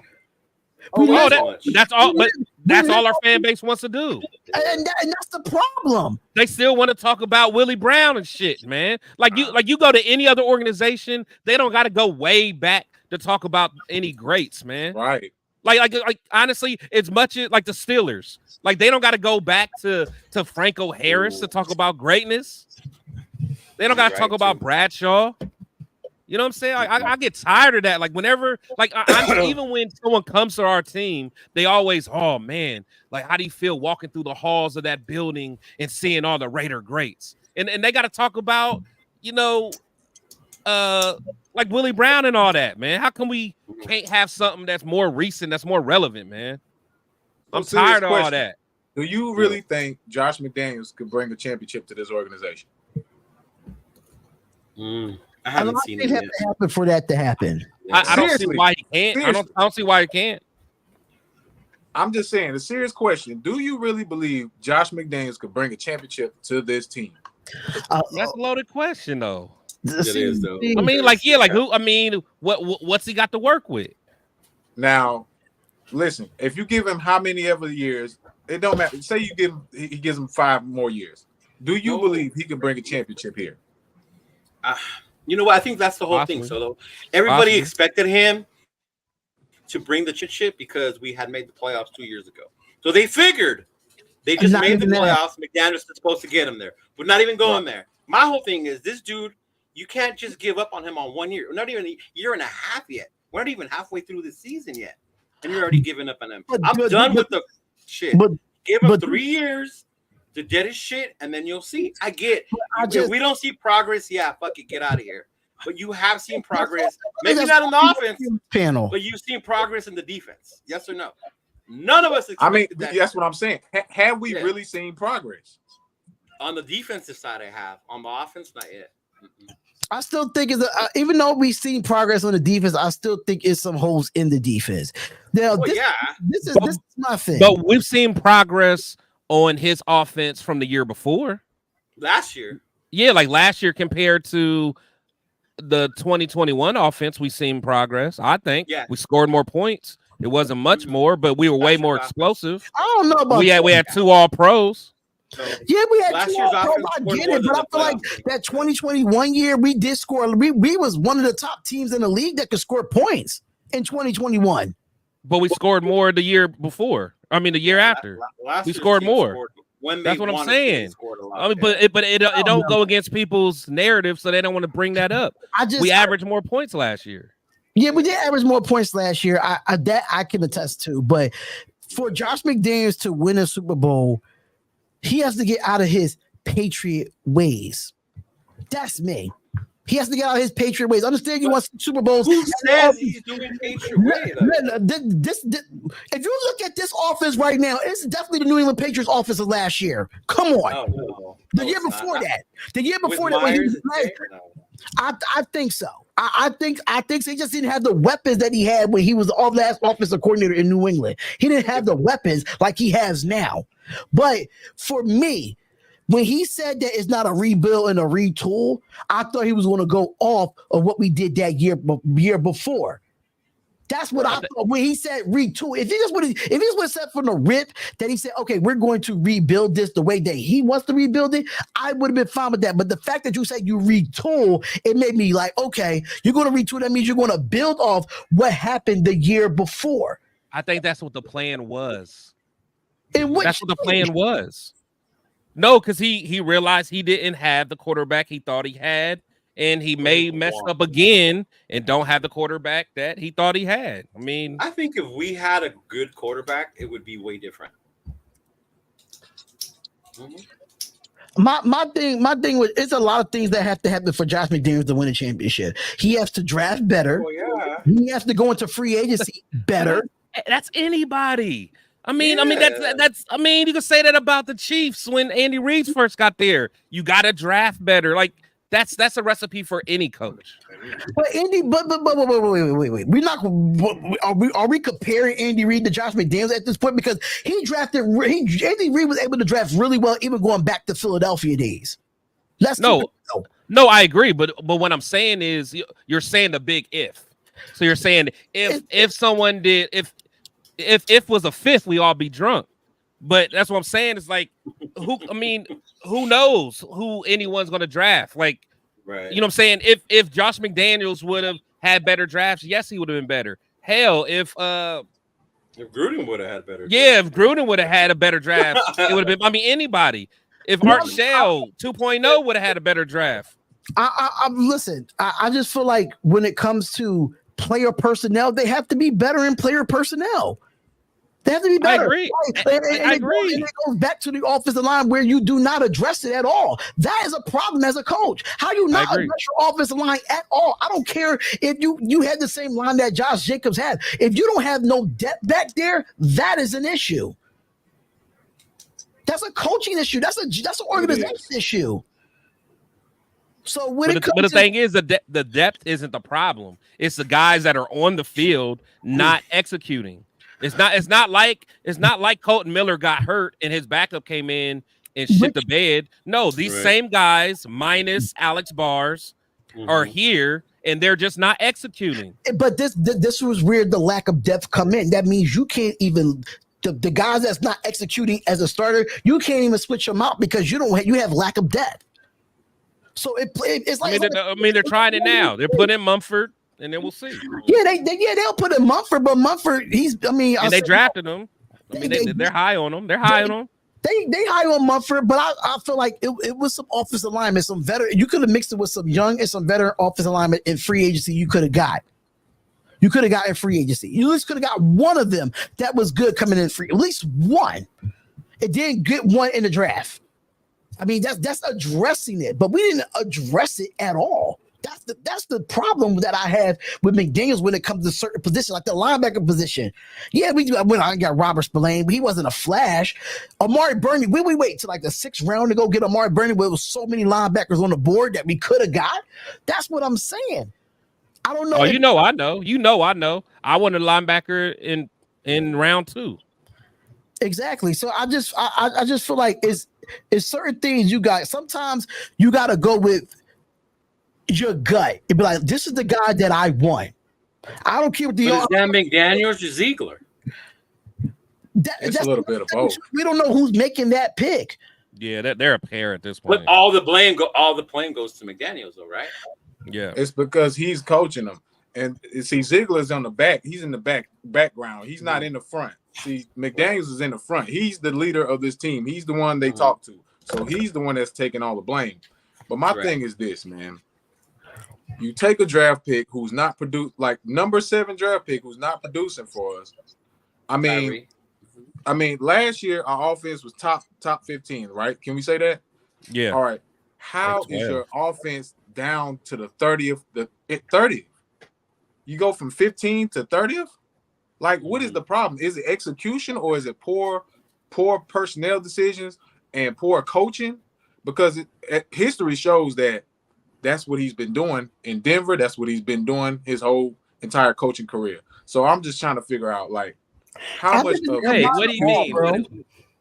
Hold on. You got to wait. Hold on. But what do you mean that's what he's been doing his whole coaching career? I got to push back on that. Just think about it. In Denver, what happened? He had the worst offense in Denver. Yeah. He was a young snotty-nosed kid, arrogant. I agree. Okay. He was trash. All right. And last year, you had the best wide receiver. You had the Russian leader. Yep. You had a very good tight end in Darren Waller. Yep. Okay. And you had a slot receiver in Renfro, a very good slot receiver who had a 1,000-yard season. This was last year, right? Last year. Remember last year how often did Renfro play and how often did Waller play? They all were barely ever on the. They were barely all on the field at the same time. And that was Hunter Renfro, though. Waller's a different excuse because he could have played in many games. He just decided not to play and act like he had a hamstring injury. I'm sorry. He worried more about his rap career than playing football games. Please. You know what? He's doing the same thing in New York right now, looking like shit. Yeah. Or maybe he's really hurt. He's not hurt. Wait. Let Soto finish the point, though. He was coming out to something. I'm just saying, trust me, I really want McDaniels to succeed. I really want him to be good for this team. But the history shows, and what he's done last year up until this year, like, I just feel like he's not solving the problems that we're having. Like these, let's think about it. If we had Jalen Carter, what would happen now? Like, what would this defense really look like then? I agree. If we let's say we keep Mac Hollins, we don't get rid of Stidham. What would this offense look like? I just don't get the moves he makes. I don't get the play calling sometimes. You know what it would look like? I'm not saying he's a. No, go ahead. I'm not saying he's a terrible coach, but my thing is this: we're tired of losing at this point. We want to go to the next level. We're playing against Patrick Mahomes twice a year, every year. I mean, how many times y'all want him to kick our ass? I mean, how many times do y'all want to see this? At some point, you have to compete. You have to put a team together to compete with this Patrick Mahomes guy. And another thing I think that's what they're trying to do, and that's why they upgraded the offense. But they relied so much on this line, how they did last year, and they were hoping, and that's the problem. It would transfer over to, and it's not. That's the problem. I don't know if they changed offensive line coaches. I don't know what happened within last year into this year. They didn't change offensive line coach. I just don't see the fire in the offensive line. I don't see the fire. I don't see like, okay, we're going to run up to the line and we're going to run some people over and open up some holes. Pause. But I'm just saying. That was wild. Yeah, like pause real quick. But I just feel like at the end of the day, this offensive line is not being coached the right way. It's not. I don't know who the offensive line coach is. What is his name? Armin Barcello. Who? Armin Barcello. Never heard of him. As long as I watched the NFL, I never heard of him. Me either. He's one of the best offensive line coaches. Where? Because he's not for the Raiders. Where? What? Tell me, please tell me what other teams that he had. Please tell me. Well, he came from the Patriots. So what are we talking about? Which has the better offensive line than the Las Vegas Raiders right now, unfortunately. They didn't last year. I'm really trying to figure it out. Like, why is this offensive line so horrible? Like, and it's almost the same exact line from last year. That's what I'm just trying to figure out. That's what I'm saying. It's the same exact offensive line outside of Alex Bars. That's it. Okay. So the problem's coaching. So it has nothing to do with the guys actually not winning the man-on-man assignment. Oh no, it has nothing to do with that, right? Both. It's both. It's coaching and execution. It's both. Yeah. But my thing is this: if you go from having a Russian leader, now you had to do something right last year. You did something right for 17 games. Who the coach did? I mean, listen. I'm talking. Listen, the offensive line. I'm talking about. Josh didn't do that with Tom Cable. You said what? Josh didn't do that with Tom Cable. He didn't have Tom Cable last year. No, before that. That's my point. With Tom Cable, he never had them kind of numbers. Yeah. Oh, all right. You talking about Josh? He had good numbers that still consider him a top 10 back. Not a top 5 or a top 3, but he was damn near a top 10 back under Tom Cable in that offensive line. Under Tom Cable, they weren't considering giving him a 5th-year option. How about that? No, that was last year. They really didn't consider giving him a 5th-year option when his first year. I know, but I'm talking about his tenure under Tom Cable. Under Tom Cable, I get what you're saying. Yeah. I don't know about that. I really don't care. Go ahead, Solo. My bad, man. No, you good. I'm just trying to figure it out, man, because it's like, all right, I don't discredit that playoff team we had 2 years ago, but you got the question.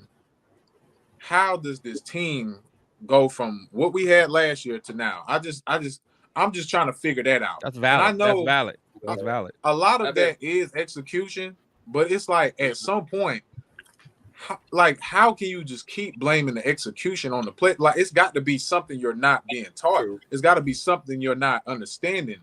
I'm not going to bash McDaniels all night, because all I'm trying to figure out is why is this line continuously, it's not changing. It's nothing changing, not even a little bit. They're getting bullied every time we play. At the point of attack. I agree. You know what it could be, though, because the way the NFL is set up, it's not a lot of contact in practices like it used to be. That could be the case. Because that's why it takes 4 games. But my thing is, but that is a individual thing, though. What can a coach really do for that? Football, I don't know if anybody played football as much as I did, but I knew every practice we went up against our defensive line 110% with full pads. And you practice how you play. You're not going to be sitting here and hitting the sled all 5 days and expect for us to be dominant going out on the football field. It just doesn't work that way. It doesn't. My just the last question, I just don't understand it. Like, why is the defense progressing? Why are they getting better? And this offense is still sitting here. That's all I'm saying. It's got to be a problem somewhere, because we all was bashing Patrick Graham the first couple games. Then he got better. No Hobbs. This guy still was calling great plays. No Hobbs in it. He called plays to get 3 turnovers last night. So I'm sitting here, I'm like, why is this offense still at 16, 17, 18 points? It's not nothing changing. It looks the same, no matter who the quarterback is. It don't matter who's behind the line. It's the same results. And I just don't get it. It's got to be something not being taught on that offense. Yeah, I just feel like you got to practice how you play. You got to execute in practice, and it has to translate over to the game. But the way the NFL is set up now, where you're not allowed to be physical in practice anymore, it doesn't really translate over. I don't know what the practice schedule is for the Raiders. I don't know how the NFL does it, but I know they did stop letting them get in full pass during the week. I know they stopped that. Yeah, it's a lot lighter now. It's not like it used to be. I mean, but that's across the board. I mean, that's everybody though. That's what I'm saying, man. That's what I'm saying. So if that's across the board, then that means this offensive line don't have no fire off the ball. That means they have no sense of urgency when they hike the ball. That is a player thing, and that is a coaching thing at the end of the day. Player and coach. Maybe the player's just not good. And this is guys he rock with. Maybe they just not good. Maybe they just overrated. Colt Miller, which maybe they is all what just a lot of thing. us had said during the offseason, but then you would hear people saying they were a top 10, they were a top 15. And like, hold on, bro. Yeah. I know what I fucking saw. And especially PFF numbers, but this was not a top O-line. Thank you. Not a top O-line. Thank you. And I was saying that. And I was saying that. Thank you, PFF, for trying to blow that up. And I hated that stat by PFF. I always hated it. Throwing that in the chat against us, like y'all are wild, like we were top 10, and I was like, yeah, they always said, because that's what I'm saying, and that's what I'm saying. Sometimes it's all about. I mean, you got to do the eye test, man. You can't always go by all these advanced stats, man, because like you can look at that offensive line last year. A lot of the times when Josh got busy, I mean, it was a reason why he led the league in forced missed tackles. I mean, he did a lot of that on his own, man. You know what I'm saying? Like he did a lot of it on his own, but I mean. It's some games. I'm not going to say all. I'm going to say about. No, I mean, there's some games you see the offensive line play really well. Especially there were some that Seahawks overtime win game. I can say the offensive line played well, but it's. I think what we're missing out of this whole Raiders team, we just want to see consistency. Absolutely. And I think we're very inconsistent offensively. Like we'll see it one week that it will look good in the first half, and then the second half coming, we're starting to get the ball, and we go back to looking like shit. Like we don't have that. Like okay, so we had the ball like yesterday. We had the ball going into the second half, right? And we didn't do nothing with it, but we had confidence going up there and almost but we missed a field goal almost going into the half. Where's that momentum at? Why are we not carrying that momentum over? That's why I feel like I think it's just an inconsistency thing, but that still goes back to coaching and player execution at the end of the day. Yeah, to me, that's a whole urgency thing. There's no sense of urgency on the fucking offense. There really isn't. No tempo, so lethargic. Like, and then when it finally does, it's like damn near when the game's almost over. Or like, yeah, we can think of this. Remember when we went no huddle and we talked about that? We executed in a no huddle. I think that's where the offensive line started to click. Yeah. But Josh McDaniels to stay in his ways and wants to fix something that's not broke. Right. He just does the same thing over and over again. When he sees something is working, he'll run it for a little bit. Then after that, he'll just change it up and go do something else. And I just don't get it. Chris, I'm not bashing Josh McDaniels. I think he's a great play caller. I think you ain't got to say it to me. Nah, talk your talk, baby. Talk your talk. He's a great play caller. He's a great play caller. Don't get me wrong. He was very aggressive last night. I actually liked the way he called the game last night. But it's certain things like if it ain't broke, don't fix it. I don't care if you run it 5 times the same damn way. If they ain't gonna stop it, you keep running it. That's how I see it. So what about the timeout? What about the timeout situation when it was like terrible? That was terrible. That was terrible. That was terrible. That's horrible. We lose like 45 seconds off the clock because of that. Like, I'm trying to throw what game? Anthony Price. When do Josh Jacobs ever try to? Well, or Josh McDaniels? No, he talking about McDaniels trying to throw the game. I said it on the live stream. I felt like he did. He ain't trying to throw no damn game. I said it on the live stream. He overthinks himself. He's too smart for his own damn good. He overthinks every fucking thing. Sometimes when you're smart, you oversmart yourself. Yeah, but he ain't trying to lose on purpose. This whole thing about trying to lose on purpose, like really, let me go fuck up my job and lose this game real quick because I don't give a fuck. I got sent here. Someone that's been from New England to ruin right. the Raiders. Right, like someone who years, bro. Right, someone who literally has been around winning, an organization that was expected to win every year. You know what I'm saying? But now he wants to go somewhere else and lose on purpose is wild. I'm here to That's wild, Yeah, bro. I don't buy the losing on purpose thing. I don't know about the losing on purpose thing either, but something was not right when people's like, oh, the analytics told them to go for it. The analytics, every time we see a lot of coaches go towards their analytics. Josh McDaniels definitely goes towards his analytics on certain situations. In this situation, he didn't go against his analytics. It questioned it a little bit.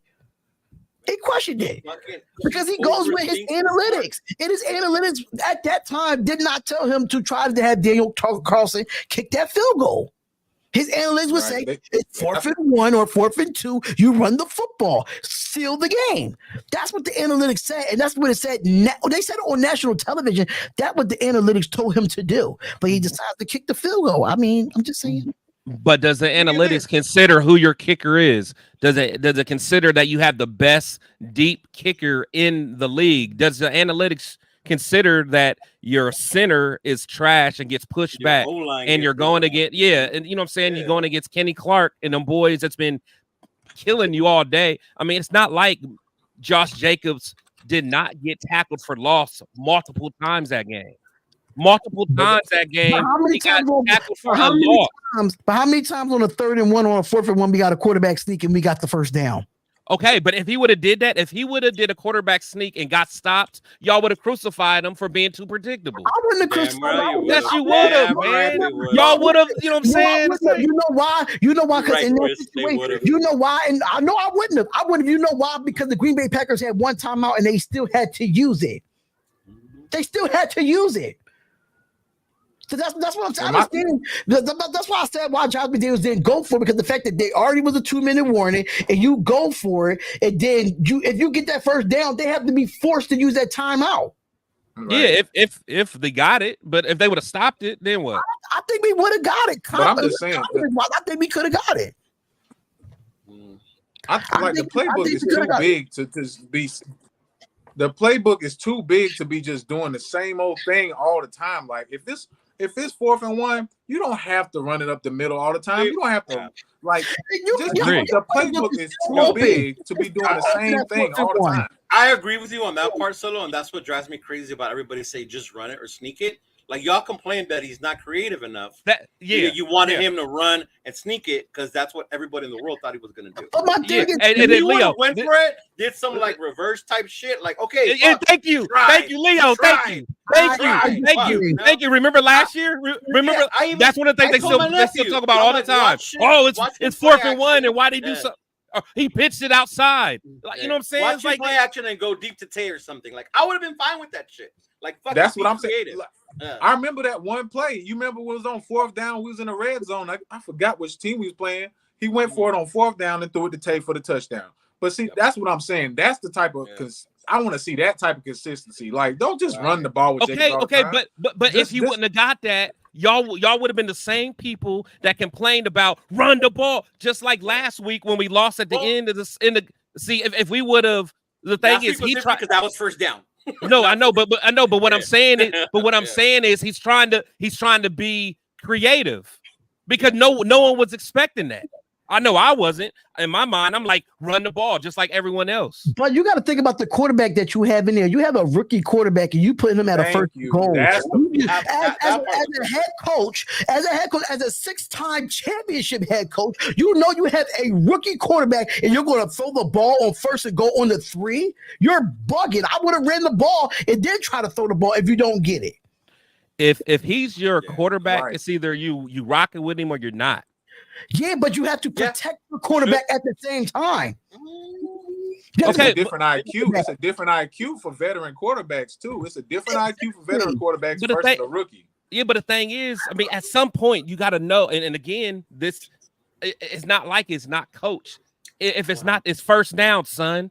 If it's not there, throw the ball away so we can live another down, son. Right. Yeah. You know what I'm saying? It's like, come on, man. Yeah, but you know what I'm saying? Like, come on. And the coach shouldn't even have to tell you that. It shouldn't be the call. But on first But and goal on the history 3-yard says- line, a pass play should not be called on the 3-yard line. I'm sorry. Shouldn't have made the throw. History says rookie quarterbacks make bad decisions. That's what they say. So what I'm telling you is, I'm not arguing the pass call, but I'm just saying, like, why would you run that type of pass call? Like, I don't get it on goal line. Like, if you just run the ball, if we don't get in, they're stuck there. That's people see this is my problem with this. Tell me, stop blaming the coach. I'm blaming the coach because you're making the call. I'm blaming the coach because you're making the call. But he's not throwing the ball. You put this It's in actually a safe. If you think about it, that's a safe play call. That's a safe pass call. You don't. I'm sorry, but I'm not throwing the ball at the 3-yard line. I'm not doing that. I'm just not doing that. There's no way in hell that I'm throwing the ball on the 3-yard line with a rookie quarterback when I know I can trust for first and second down. I can get Josh Jacobs in there or get a. Do you? Because he's been doing that all season. That's what I'm saying. Motherfucker's been averaging 2 yards a carry. Yeah, but 2 yards a carry. Jacobs can't get 2 yards, and then on third and goal, we can go with a quarterback sneak. You can't complain I'm about not- him. But then they get mad when he's. Thank you, Leo. You can't do both. Thank you. You That's can't what have I'm like. saying. I'm not. saying. You I'm either not. wanting to be creative and let it Or loose, not. or you want to keep it simple. Or you want to keep it simple. A first and goal in the On 3. the goal line, At On that the point, goal listen, line. I get it. On the goal I line. would have ran too. But at that point, the way the play developed, O'Connell should have thrown that shit Throw it away and live another down. Oh, wait. Live another This is down. First down. He's I have a 3 more rookie. tries. You have to protect your rookie quarterback. So then why not start Hoyer? Let's be for real here, right? Let's be They for real. will. Let's They take a will. prime example in Brock Purdy, right? Brock So Purdy then was a why rookie do- last year. Let's keep it real. He had but you know what protected Brock Purdy from being successful? He had a running game. That's what made him good. He had a running game. Do we? He had a running game. No. Do we have one? And on first and goal, I'm still relying on Josh on a do first we and have a goal. running game this Sorry. year? If we 3 Do we yards have a running game? out on a first and goal, I would love to take a 1 or 2 yards to get it in. I'm fine with that. Yeah, I'm but you fine can't with be that. mad at him for being conservative 1 week and then get mad because he's trying to. Hey, Darren, I have a question. It's logic. As a former running back, I want the ball here at we the go. 3-yard line. I'm sorry. I want the ball. Fuck I Tony. forgot you want were the ball. Jerome Bettis. I want the ball. I don't care who's in front. I'm gonna push everybody. I don't care if I gotta step. I want the ball. And then you run into Khalil Mack and he blows your ass up. Listen, Khalil Mack wasn't doing nothing against the run, and on that situation, I want the ball. All right, Darius. So, okay, y'all, wow, bro. All right, so remember, what was it? Week 1, it was 4th and 1, and we did that play. It was a rub play, and it was like originally stopped, but then Tay went upfield and got the long pass on 4th and 1. Y'all remember that? right? So, Right. did y'all like that play call? What was the play It was a call? great play call.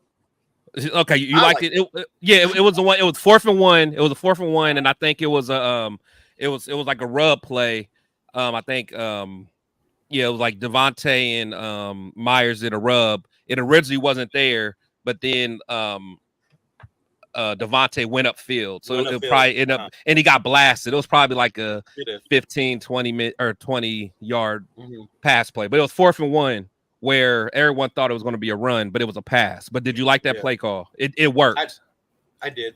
Right. So you liked it, Solo? Yeah. It was all right. See, but the only reason it was all right because it worked. Because the thing is, if he wouldn't have got that, y'all would have been pissed and would have been like, "How come he just didn't run the ball?" So that's what I'm saying. It's all about the outcome of the play. In certain scenarios, I will say that, but I wouldn't say that for every play for Josh McDaniels in certain scenarios. That's one thing about me. Now, if I'm all about simplicity when it comes to being in the red zone, simplicity. I'm not worried about what's within the 5-yard line all the way down to the opposite side. Within that 5 yards, 5 to 3 yards, within getting into the touchdown, I think me personally, old fashioned, you run the football. That's just me. I got you. And I understand that. Another example, the Chiefs Wanna game get last sick. year. A Chiefs game Oh. last year, the first game, last play of the game that we had the ball, and we went deep. Adams. Was that a good call or not a good call? I love that call. I thought it was an aggressive call. That's what I say about Josh McDaniels. He know how to make aggressive calls, but in certain situations, he does get conservative a little bit. It's like 50-50 with Josh McDaniels. The only difference is if it works or not. That's the only difference. That's the only difference, man. Same thing against the Steelers. So it was fourth down. They play action, threw it to Adams, touchdown. Exactly. People got mad if we missed. That's my point. That's my point. So would you kick a field goal knowing you're down 8 points? Just tell me. No. That's a whole other story. Okay. Bad call. So bad call. See what I'm saying? Bad call. It's too much. 50-50. Bad call. Yeah. Bad call. So, and my thing is, I get what you're saying. It's you want him to make, draw up some great plays and come up with some good stuff, and you also, want him to take the obvious things sometimes. But my thing is this: my recent issue was the throwing the ball on the goal line with your rookie quarterback. I just don't get that. The red zone is the danger zone. That's where it's tight. It ain't too much space back there. You got to do something creative, or you got to run the ball. It's nothing like this rollout. Yeah, I'm not. But that's safe though. But if you think about it, because it keeps the defensive line away, unless they're blitzing from that side, that's actually a safe play. They actually ran away from the fucking pass rush. Right. So that's what I'm saying. So really, it's a safe play for it, and it's an easy read. That's a thing. That's an easy read. He just threw it instead of just throwing the thing. It's a quick read. Once you get to snipe the ball, you're rolling out. If you don't like what you see, throw it away. It's 2nd and 3, and we're living another day. But I think, that was the scout report on Aiden O'Connell coming out of college. They were saying he was a risky thrower. He takes a lot of risk with certain throws. Mm-hmm. So you gotta understand your quarterback. You have to understand he may do something crazy down here, and he's a rookie. He's a rookie. But y'all acting like he's a rookie, like starting as a freshman on a high school team. Like this dude is he played big time football, man. This is his first NFL game, but he still had NFL jitters coming in. This is professional football. This is the big dogs. This ain't Purdue anymore. It's a one read play, man. It's a one read play, but I just don't feel like when you're 3 yards out from scoring a touchdown, you don't throw the football. I get that. I'm not saying that I wouldn't have ran. All I'm saying is the fact that it's an execution issue, man. That's all I'm saying. Now, me personally, I am of the mindset, run the damn ball 4 times and make them stop you. If they stop you, they deserve to win. That's my mindset. But I'm not mad at that, though. That's all I'm saying is I'm not mad at it. I'm mad at it. You can't ask for him to be creative and then get mad when he is. No, we're not. Just because it didn't work. Right? I'm not asking him to be creative on 1st and goal on a 3. I'm not asking him to be creative. I'm asking him to run the ball down a damn throat. That's what I'm looking forward to. Step on a goddamn neck at this point. With this fucking soft ass O-line? Right, I was about to say. But this is where somebody on that coaching staff got to be like, listen, we got to run the ball down their fucking throat. Somebody got to get in this offense. I get you. Somebody has to light a fire under that offensive line ass when it comes to 1st and goal on the 3. I agree. If that was the 49er offensive line, run that shit all fucking day. Right. But you know why they would do that? Because they have an offensive line that puts a fire under their ass. That's why. Mm-hmm. We don't got them dogs. Trent Williams will literally fight you. He will. You know what I'm saying? Like we don't got that no more. He literally will fight Williams you. over that offensive line that we have right now. I would take 5 Trent Williams right now. Anybody would. Of course. I know he's the best. Unfortunately, our version of Trent Williams is fucking Colton Miller, and that's far from Trent he's sauce. That's what I'm saying. That's what I'm saying. That's like fucking. Oh my lord! Like honestly, even if we had someone like a Richie Incognito, I'd be more like, let's get it. Like you know what I'm saying? Like or Donald Penn or Donald Penn. Like we don't have none of them. Yeah. Like we don't have nobody that's probably like literally probably a leader on that offense. I mean, the closest thing to a leader is Colton Miller, and I'm not trying to go to war with him. That's just me. I mean, he seemed like a nice guy. You know, I let him watch my Right. dogs when I'm on a cruise or something. But nah, we ain't going to war now. He said, Yeah, "Watch my we ain't walking the mean streets of Chicago together. You hire him on the WAG app.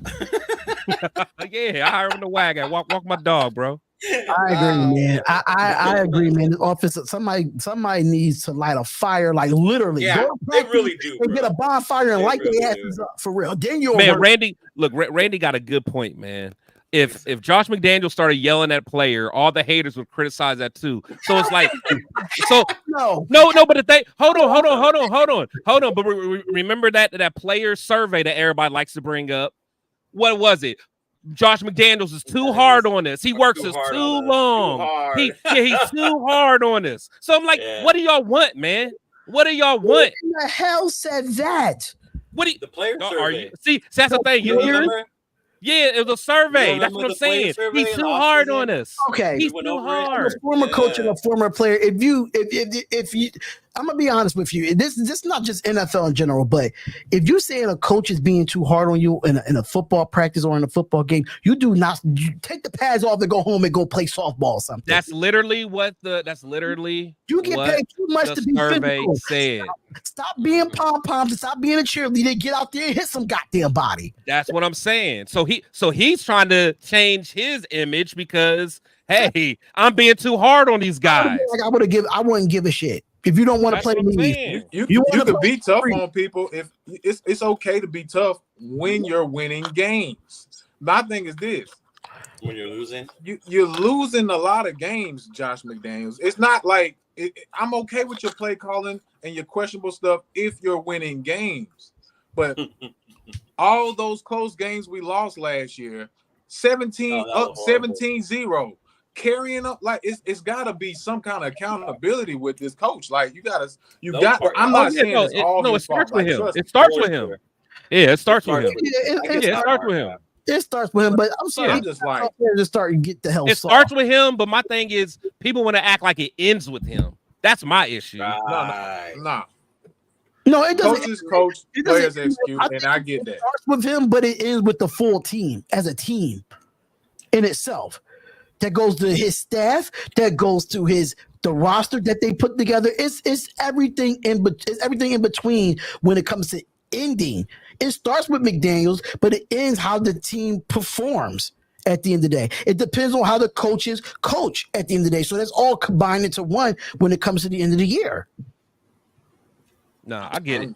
It's tough right now because people I want Josh McDaniels to be creative, but I feel like when it gets in that within the 5 yards of scoring a football, you have to simplify it in a certain way, or you can make it creative to a point where you could spread people out and still run the football instead of being all cringed in. You could look like you're throwing the football, but you could just run it. You feel what I'm saying? So we see Daniel Jones slow ass get quarterback draws on that terrible offensive line. Slow. He's slow enough. Daniel Jones got wheels. He's slow enough. Beat us. Daniel Jones? When you trip over your own feet going in before you go into the end zone, that's a problem. I'm pretty sure he'll beat us in a race. No, Daniel Jones got some wiggle, man. Yeah, but they trying to get. Well, I'm not even gonna worry about Daniel Jones' contract. I think it's overrated in my opinion. But at the end of the day, man, it's a good debate. You know what I'm saying? It's a good debate, and I want McDaniels to be better. I don't want him to. We all do. That's the difference. That's the difference between us. That's the difference between us and social media. They want him to fail. We that's want him to be better. And that's my problem. Better to lead our team. We don't want him to fail because he's a Patriot and fuck him. Even with Rich Bisaccia, they wanted him to fail. Even with John Gruden, they wanted him to fail. Who wanted him to fail? Del Rio to fail. Like, come on. No, they didn't. Nah. They did. You know how not like this. Not like this. I don't think not to this. Was Jack Del Rio left. Not to this extent. Right. Right. Exactly. Thank you, Solo.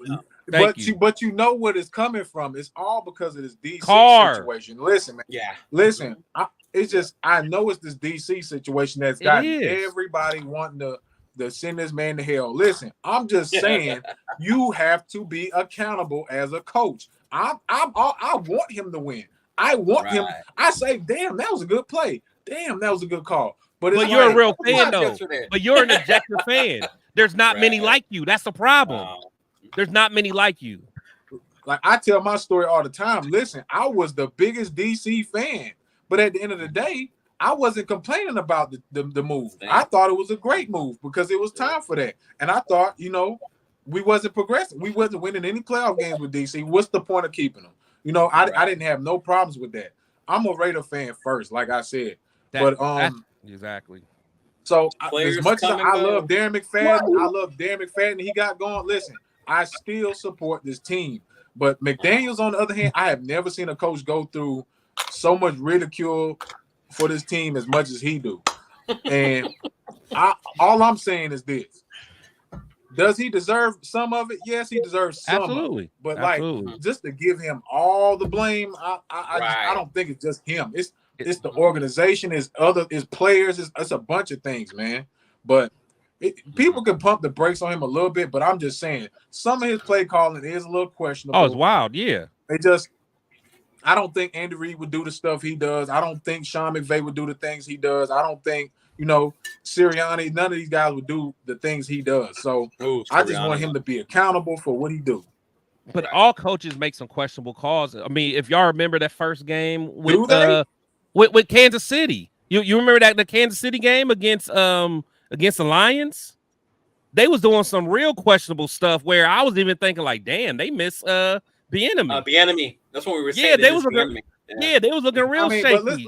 But let's be honest now. They dropped a lot of passes that game. It wasn't even. No, I know. But I'm just saying there was some play calls like, oh, you doing that?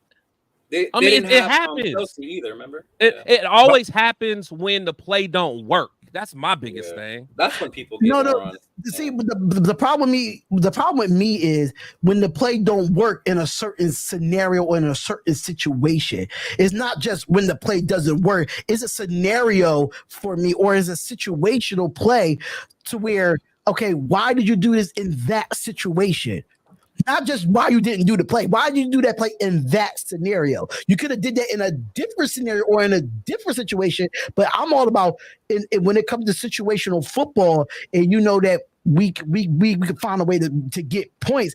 It has to be better play calling in situational, not situational football. It's just situational football that I have an issue with. And the only reason why I'm talking about it this much is because the offense is not getting better.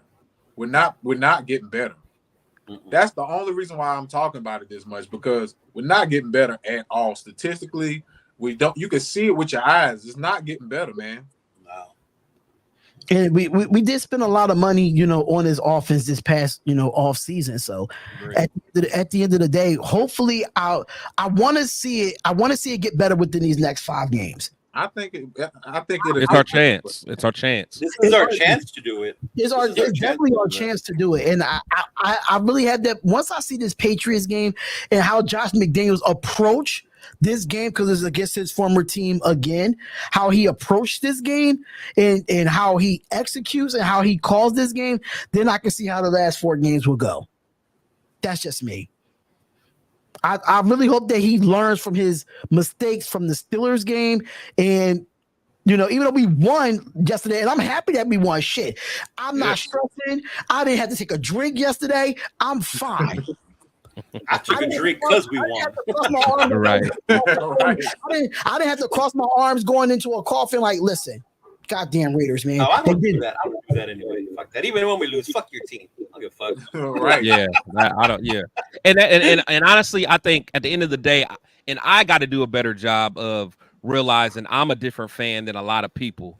So therefore, I think that's why it not frustrates me, but it like annoys me when I deal with certain fans, because because in my mind, I'm all about like, I love this team so much. I want them to win. So therefore, when we win, I celebrate. Right. When they win, I don't say we're going to the Super Bowl, but I'm just saying is like I wait all season. I mean, I wait all year for this time of year.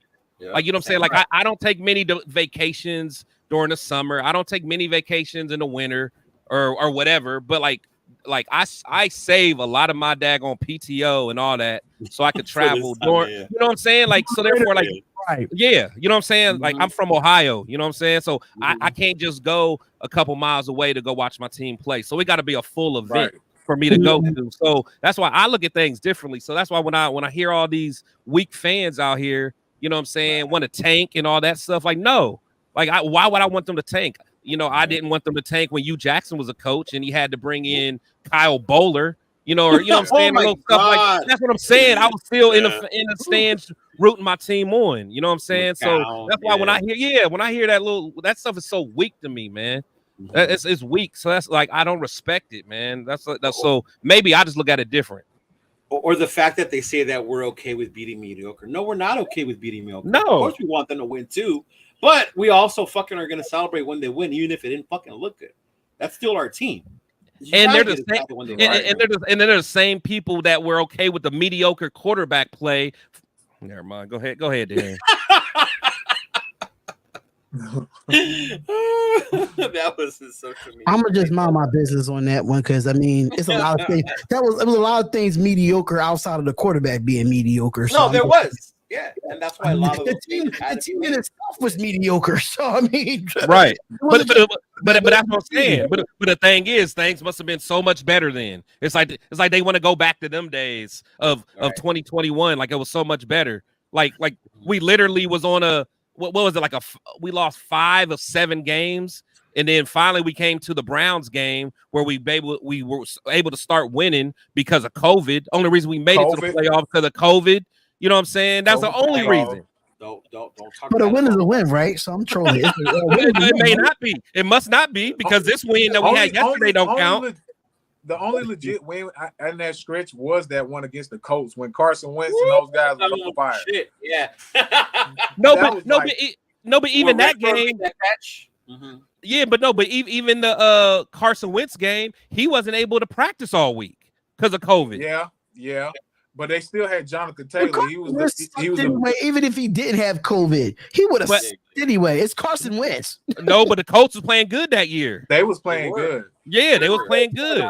They were supposed to go to the playoffs, and then they lost that next game to the Jaguars, and that gave us a chance. That's what I'm saying. Like people don't remember that stuff, man. Oh, I do. You know what I'm saying? They don't remember that stuff when they say this craziness. That's why I say I don't get this. We were a playoff team, and he took us from. Listen, that team was not as great as y'all think it was. We made it to the playoffs. That's good. And we played pretty good against the Bengals.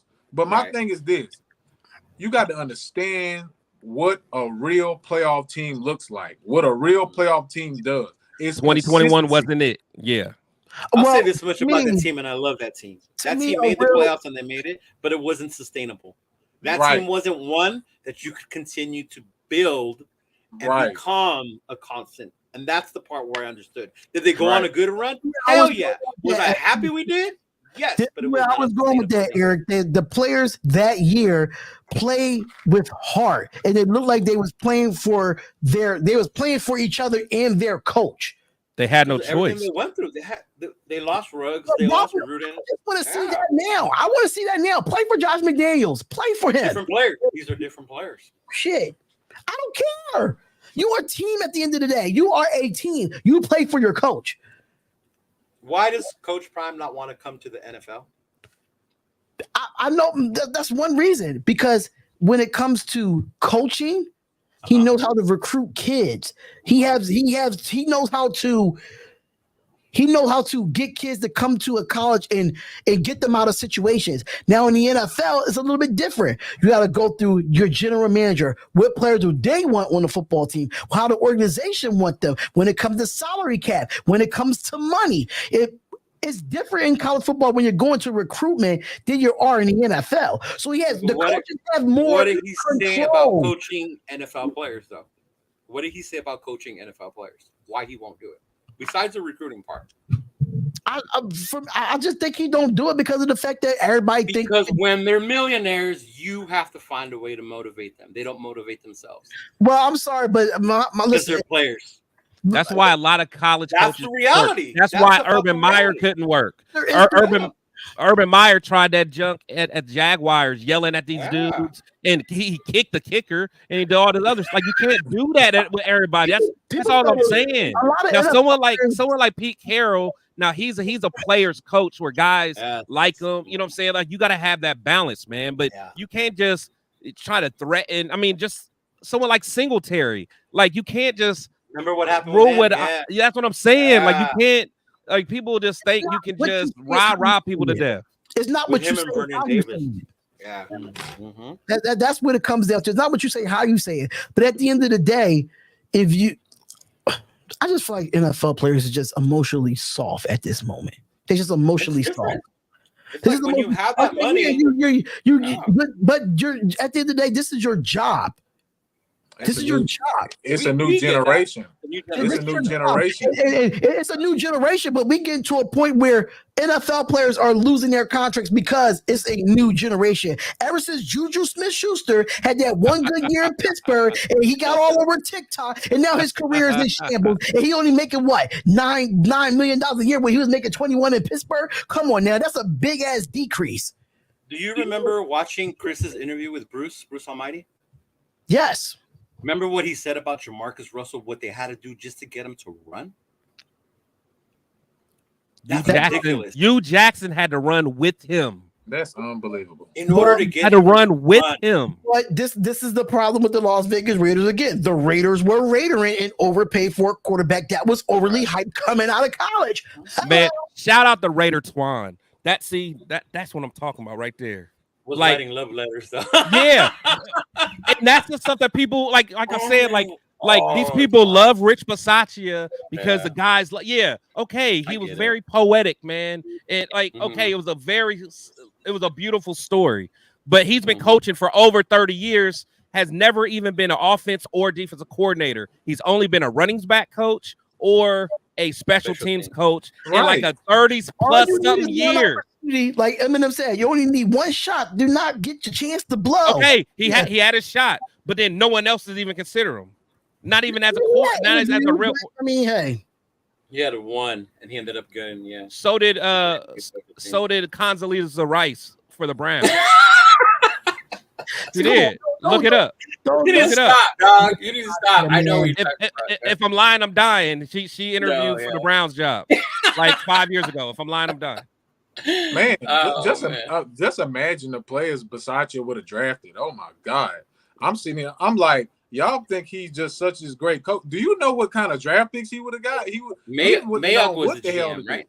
okay. Yeah, but So yeah. I'm gonna say this: Yeah. when we hired Josh McDaniels, right? Mm-hmm. I can name 5 successful coaches that was more successful as a head coach than Josh McDaniels ever was as a head coach that we didn't go after. Okay, he wants us to say name them, so I'll play the game. Name them.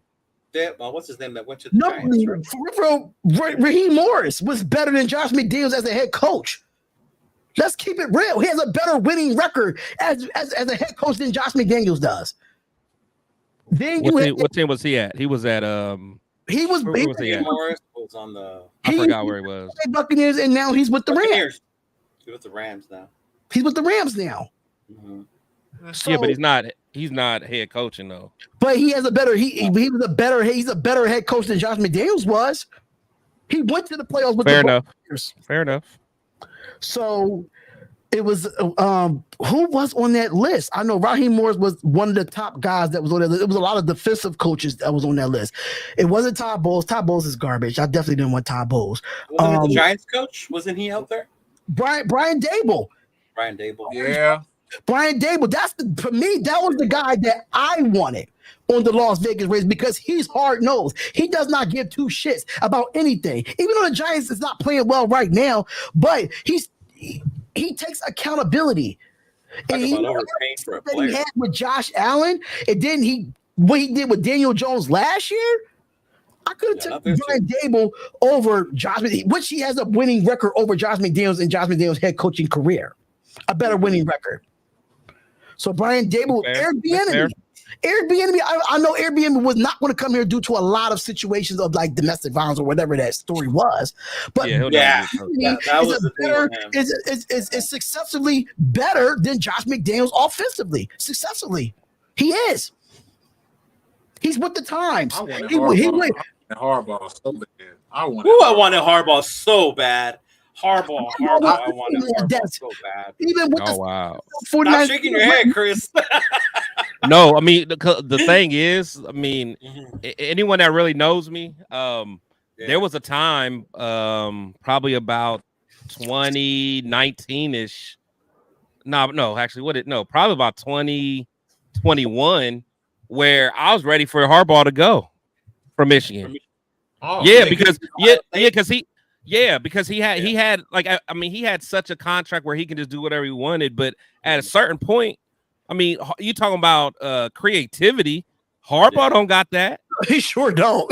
Right. So that's what I'm saying. Like, he don't got that. And Harbaugh's not going to be a guy that's like, I mean, he's going to be more old school than McDaniels. And I think he would bring the toughness. He might be more old school than Gruden too, though. Like, but as a head coach with the 49ers, he took them far.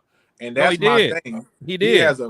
He took that team far, and I felt like he was going to change the culture here, man. I agree. They had good leaders as players on that team too.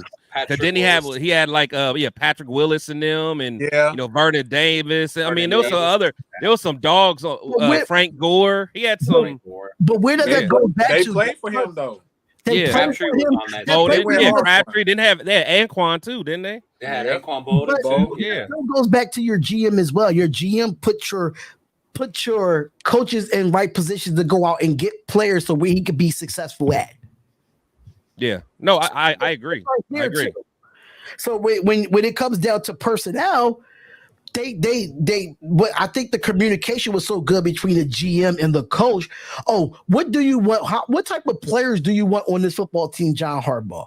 No, it was terrible. That's why I feel like the gap between Ziegler and Daniels. I don't think they had that relationship like Josh McDaniels. What type of players do you want? I don't know their relationship for real. They're like best friends. They're like best friends. Yeah, they're like watch the off-season stuff with them. They're like fucking they're like best friends, and Harbaugh didn't get along with his front office. So let's say this, right? If McDaniels wants a player and Ziegler really wants another player, who makes that final decision to say we're going with this player? It should be Ziegler. It should be. Should be, and I bet it is. I bet it's Ziegler. I hope it is. Yeah. Ziegler seems like he has a strong enough personality. Honestly, the only reason why I deny that he makes all the choices was with the quarterback. I think in that one, McDaniels got the quarterback he wanted. But no, see, if you listen to, in the off season, I'd be bored, so I listen to everything. But I'm talking. I'm talking about Ziegler with O'Connell. They knew it was last year. Ziegler brought he had like a cut up of O'Connell, so it was O'Connell's junior year. He brought it to McDaniels like, hey. Look at this kid. He said, look at this kid. You're going to love him. And let me know what you think in the morning. And this was last year that they did that. You know what game they looked at, though? Look at the Music City Bowl where Aiden O'Connell threw for almost 600 yards against Tennessee in the Music City Bowl and beat us. Yeah, Tennessee. He did that. Hey, he did that against Tennessee. Michigan whooped his ass in the Big Ten championship. Just saying. Listen, here we go. I'm fine with that. But I think a lot of NFL coaches looked at that game because he did his thing. Tennessee wasn't a bad defense that year. It wasn't 600 yards, bro. Yo, that's nasty. It went into 4 overtimes. It went to 4 overtimes. Who picked Tyree? Graham, Ziegler, or McDaniels? Good question. Wait, what's the question? Who picked Tyree Wilson? Tyree Wilson, Patrick Graham, Ziegler, or McDaniels? Who made that decision? Me personally, I feel like I think Ziegler. I think Ziegler did it. Yeah. I think Patrick Graham made that I decision. think Graham did because Graham is trying to look for another Thibodeau. That's what he's trying to look for. I think he wanted him. Of course, he wanted him, but I don't know because I can't see Patrick Graham not wanting Carter, and I think can see that him not wanting Carter. Yeah, not wanting Carter. Yes, Yeah. because Patrick Graham, when he was the Giants, he passed the ball a lot of good defensive players out. His Think best, about the Giants his didn't best have pick that, ever was Thibodeau. His best pick ever was Thibodeau, and that was it. And him and Bradbury. Thibodeau was nasty. No, Bradbury was a Panther. My bad. But Was Thibodeau Williams already there? Was Williams there too? Um, I think Williams was there. Williams was there too. I think Williams and Thibodeau was his best two players. He passed on a lot of good defensive players in his tenure with the New York Giants. Yeah. He did. Yeah, I don't know about that. That one was iffy because there were so many ways we could have went, and then we weren't the only ones who passed on Carter. And Yeah, but no, it wasn't just us. You know, it was a lot. no, but the only reason I say that is because if I'm a defensive coach, I don't care about the perception and all that stuff off field. Oh, I get what you're saying. You know what I'm saying? Because if I'm a defensive coach, I want the dog. I want the dog. Yeah, I want the dog to go with my now, dog I have already. Exactly. Now, if I'm a GM, I might have to think about different things. But like, okay, Right. let me look at the the PC of all this and right. But if if I'm only the defensive coach. Hey man, give me that thug that's fresh out of jail. That's what I want. You know what I'm saying? I don't care about the rest of this, man. Right. Yeah. I remember seeing that too when Brian talked I want Goldberg. I want Goldberg. I want the kid. Yeah, give me the thug, man. Mad and oh man. Yeah, but it's been a very interesting talk. It's going to be a very interesting year. I cannot wait to see what this Raiders offense do. Hopefully, how much can they improve? It's a short week for us, playing Monday night and going. But we home against New England, correct? Yeah, we're home. Yeah, I think we are.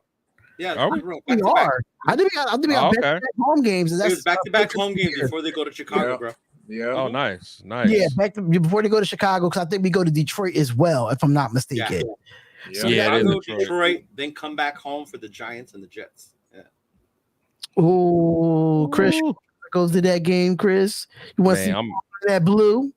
Nah. I ain't, no, but I'm going to the Jets game. I was hoping I was going to see A-Rod, but I was excited for that game. I'm like, man, get to see Rodgers. But it is what it is.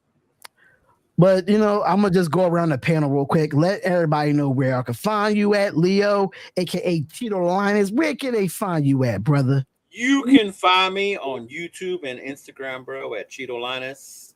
You know where to find me. Get your jerseys. Check out our shows. I believe ours is gonna come out on Wednesday again this week. Yeah, I'll let y'all know. But yeah, for sure.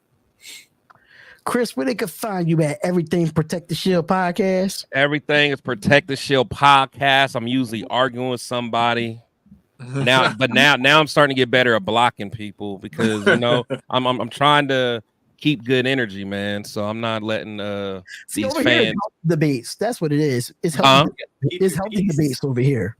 Oh yeah, no, I love the healthy debates. Like honestly, some of my best people I talk to, man, disagree with me. And I love it, as long as it stays respectful. But that's all it is. Yeah. Because the thing with me, like I'm not media trained all the way yet. So I'm one of them content creators that'll snap back at you. So so I used to be I'm not there. Yeah, I'm not there yet. I'm still working on myself. Be like that. Trust me, you don't want to go into a dark place like that. I'm telling you. When we get to that point, I put the phone down. Hey, hold on.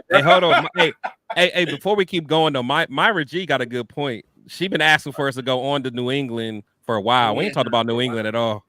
Because at the end of the day, I mean, it could be our later shows. I mean, we all going on again. Later and I think we already know New England is what they are. It's up to our fucking. They're the worst offense in the NFL.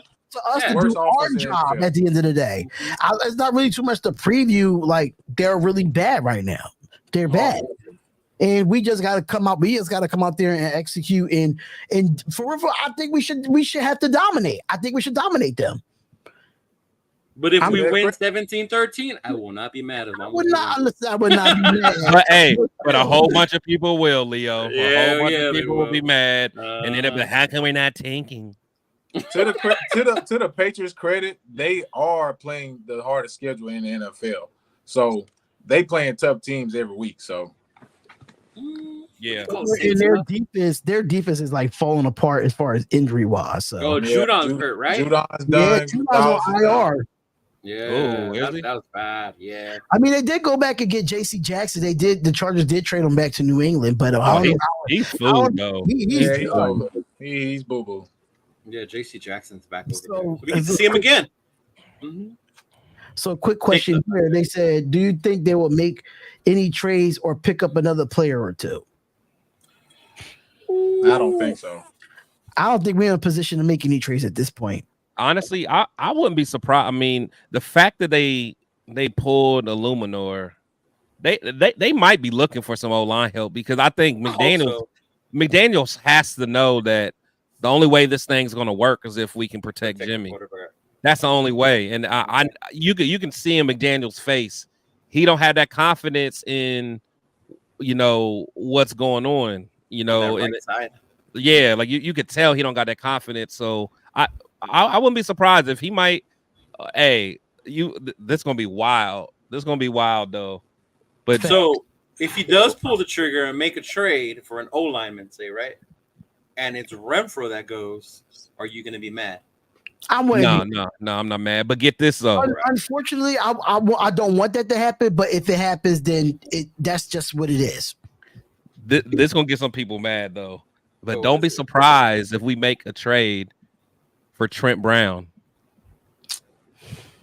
I swear to God. Again. Carmen likes him. Carmen likes him. Carmen likes him. Carmen likes him. Yeah, he does. Carmen likes him, and he did well. I don't like Trent Brown, but I'm just saying Carmen Brasillo likes him, and he's a right tackle, and he will bring some dog in. And the reason that we don't like him is because he wasn't available. But as far as play goes, he was a beast, man. I don't want to, because I don't want to bring back the baby Trent Brown t-shirts. I do not look like this man. You kind of do, bro. You kind of do. You kind of look like him, for real. I didn't want to say it.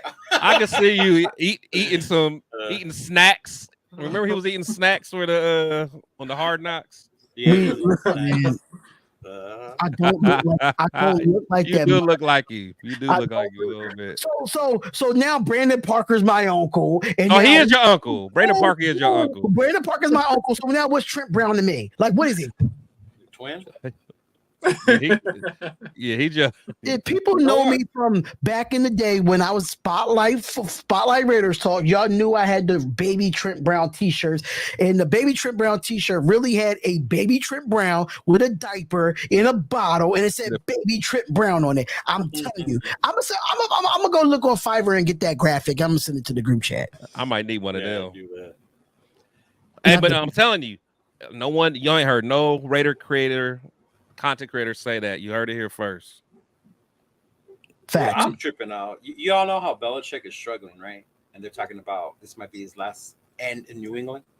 You imagine if McDaniels gets fired and Tom Brady's thing goes through and Belichick comes here to coach? The nation would really fucking lose it. Oh, they would lose it. They would lose it. The nation will fucking lose it, bro. You have people jumping ship like a mother. Oh, man. My thing is just, if you're going to jump ship, just really jump. Get the hell out. Really jump at this point. Now, let me stop, because I'll probably get dinged for that. Yeah. I'm saying, if Belichick continues, he might not be there next year. And I'm sorry. A lot of people are not going to like me for saying this. I don't like Belichick. I don't think he's that good of a coach. Woo! Woo! Get shit. I'm sorry.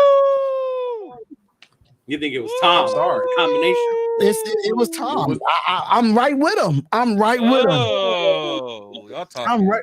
I mean, look what's going. Look at the mess that's going going on. Before he got Tom Brady, though. Y'all talking. Look at the mess that's going on. But a lot of that mess also has to do with McDaniels leaving. believe in. As much as y'all want, no, I'm saying, dog. Can we end the show now? Mac Jones. Mac Jones was one. He played very solid as a rookie, man. That's all I'm gonna say. Oh my god, he did. I guess. But my thing is, Belichick is an elite defensive mind, though. I think so. You don't think so? Defensive mind he is. Okay, Look at what he did. What's going on with the defense now? When I lost Bill Belichick, right? We might need to talk further. I like that in you, though, Solo. I like that. I might want to hear more now. This is the one thing that lost me with Bill Belichick. When you decide to make a defensive coordinator as your offensive coordinator. That was wild. That was wild. That's crazy. I lost all respect for Bill Belichick after that. I did. But, bro, he never announced the offensive coordinator until, like, what, the first week? Yeah, I can't remember what he did. Like, you know how cocky you gotta be. How do you make a defense? You gotta be cocky as hell. They be like, "Hey man, hey, just come on this side and call plays, bro." Graham as the offensive coordinator. That's wild. Mm-hmm. Oh man. Yeah, we need to have that Belichick talk further, bro. Dang, Darius, somebody snitching on you. No, damn, that's real shit. I used to podcast from the job. Any breaking news that I had, I used to sit at the front desk. I'll go live stream on my phone. I'll see it on the computer so I can see the comments. He damn right. He remember. Legendary. Legendary. I ain't mad at that. Listen, that was COVID years when nobody was in the building either. So I had all the time in the world. I was getting easy money. Oh, yeah, a little Trent Brown over there. And the news from little Trent Brown Jr. Antonio Brown burnt his feet. Yo, my God, the frost. Go tell Brandon Parker to make you a sandwich or something, bro. I bet he can cook. I bet he can cook. But Solo, let them know where they can find you at, man, on all your social medias and stuff of that nature. You can find me on YouTube at Solo Empire 4L, and on Instagram you can find me at 803 Solo. Man, just hit me up and I'll chat with you. We can talk. Follow and subscribe to Solo, y'all. I feel like that you in the South, right? Yeah, I'm from South Carolina. Okay. South Kakalaki. South Kakalaki. Yeah, I heard it right there. South Carolina. Hey, real country. Hey, listen. Ain't nothing like some home country food, okay? Yeah, sir. Oh, no, we around the country here. We got the West Side Raider, we got the Down South Raider, Midwest Raider, and the East Side Raider, baby. Man, this the connection, baby. Yeah, the Raider connection. That might need to be the name. That might be something. You know, I'll change names like a heartbeat on the YouTube. Raider connection.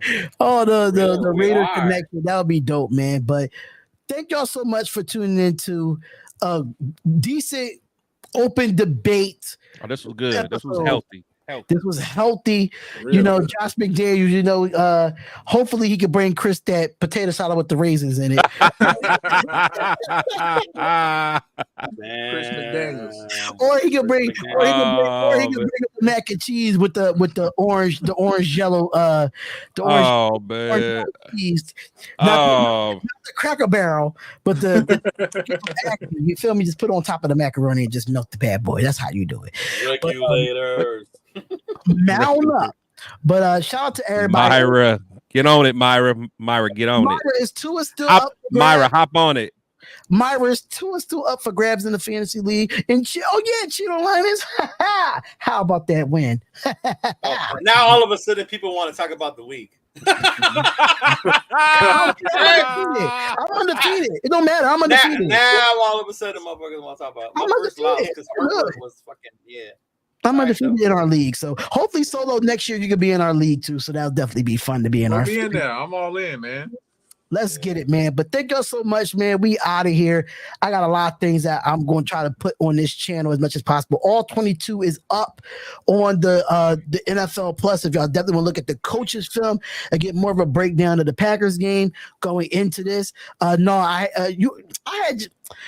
have our chance with two of Myra. Myra be talking crazy. No, she did. She put it out there and then nobody bit. I think only I did, and she said it was too late by then. I'll figure it out. I might. I ain't gonna lie. I ain't looked at my team in a minute. I don't even know what my record is. Yeah, we can tell, bro. You can tell you didn't put no money in on this one. Because Chris can give a damn about this one. Hey, I've been winning money though. Man, screw that. I'm not betting no more. I'm good. I'm not good. But great show, great debate. Anytime you want to come up here solo, just let me know, man. You want to come up here every Tuesday? We definitely have this every Tuesday. And I just got notification that the Undertaker is on NXT, so I gotta look at that video. The Undertaker did show up at NXT. I'm a big wrestler. Is that why they kept playing that damn dong over it on the last pay-per-view? Okay. I figured. Yeah. So comment, like, and subscribe to everybody, man. Make sure y'all comment, like, and subscribe to all these channels, man. Great Raider content creators, football content creators. We just support who we support, and at the end of the day, we're gonna have a good time. Thank y'all so much. See y'all. Shield Squad. Yeah, exactly. Tomorrow you got your show tomorrow, right, Chris? Yeah. Me and Spicy, we got our show Woodson Whiskey Wednesday, baby. Please pull up and show some love.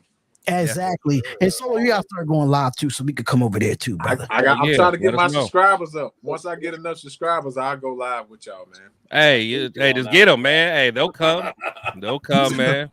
Even if one person. Just keep sending them to me, and I'll put it out there on my community post as well, bro. So I appreciate it. But we out of here, y'all. Myra G, mount up. We out of here. Peace.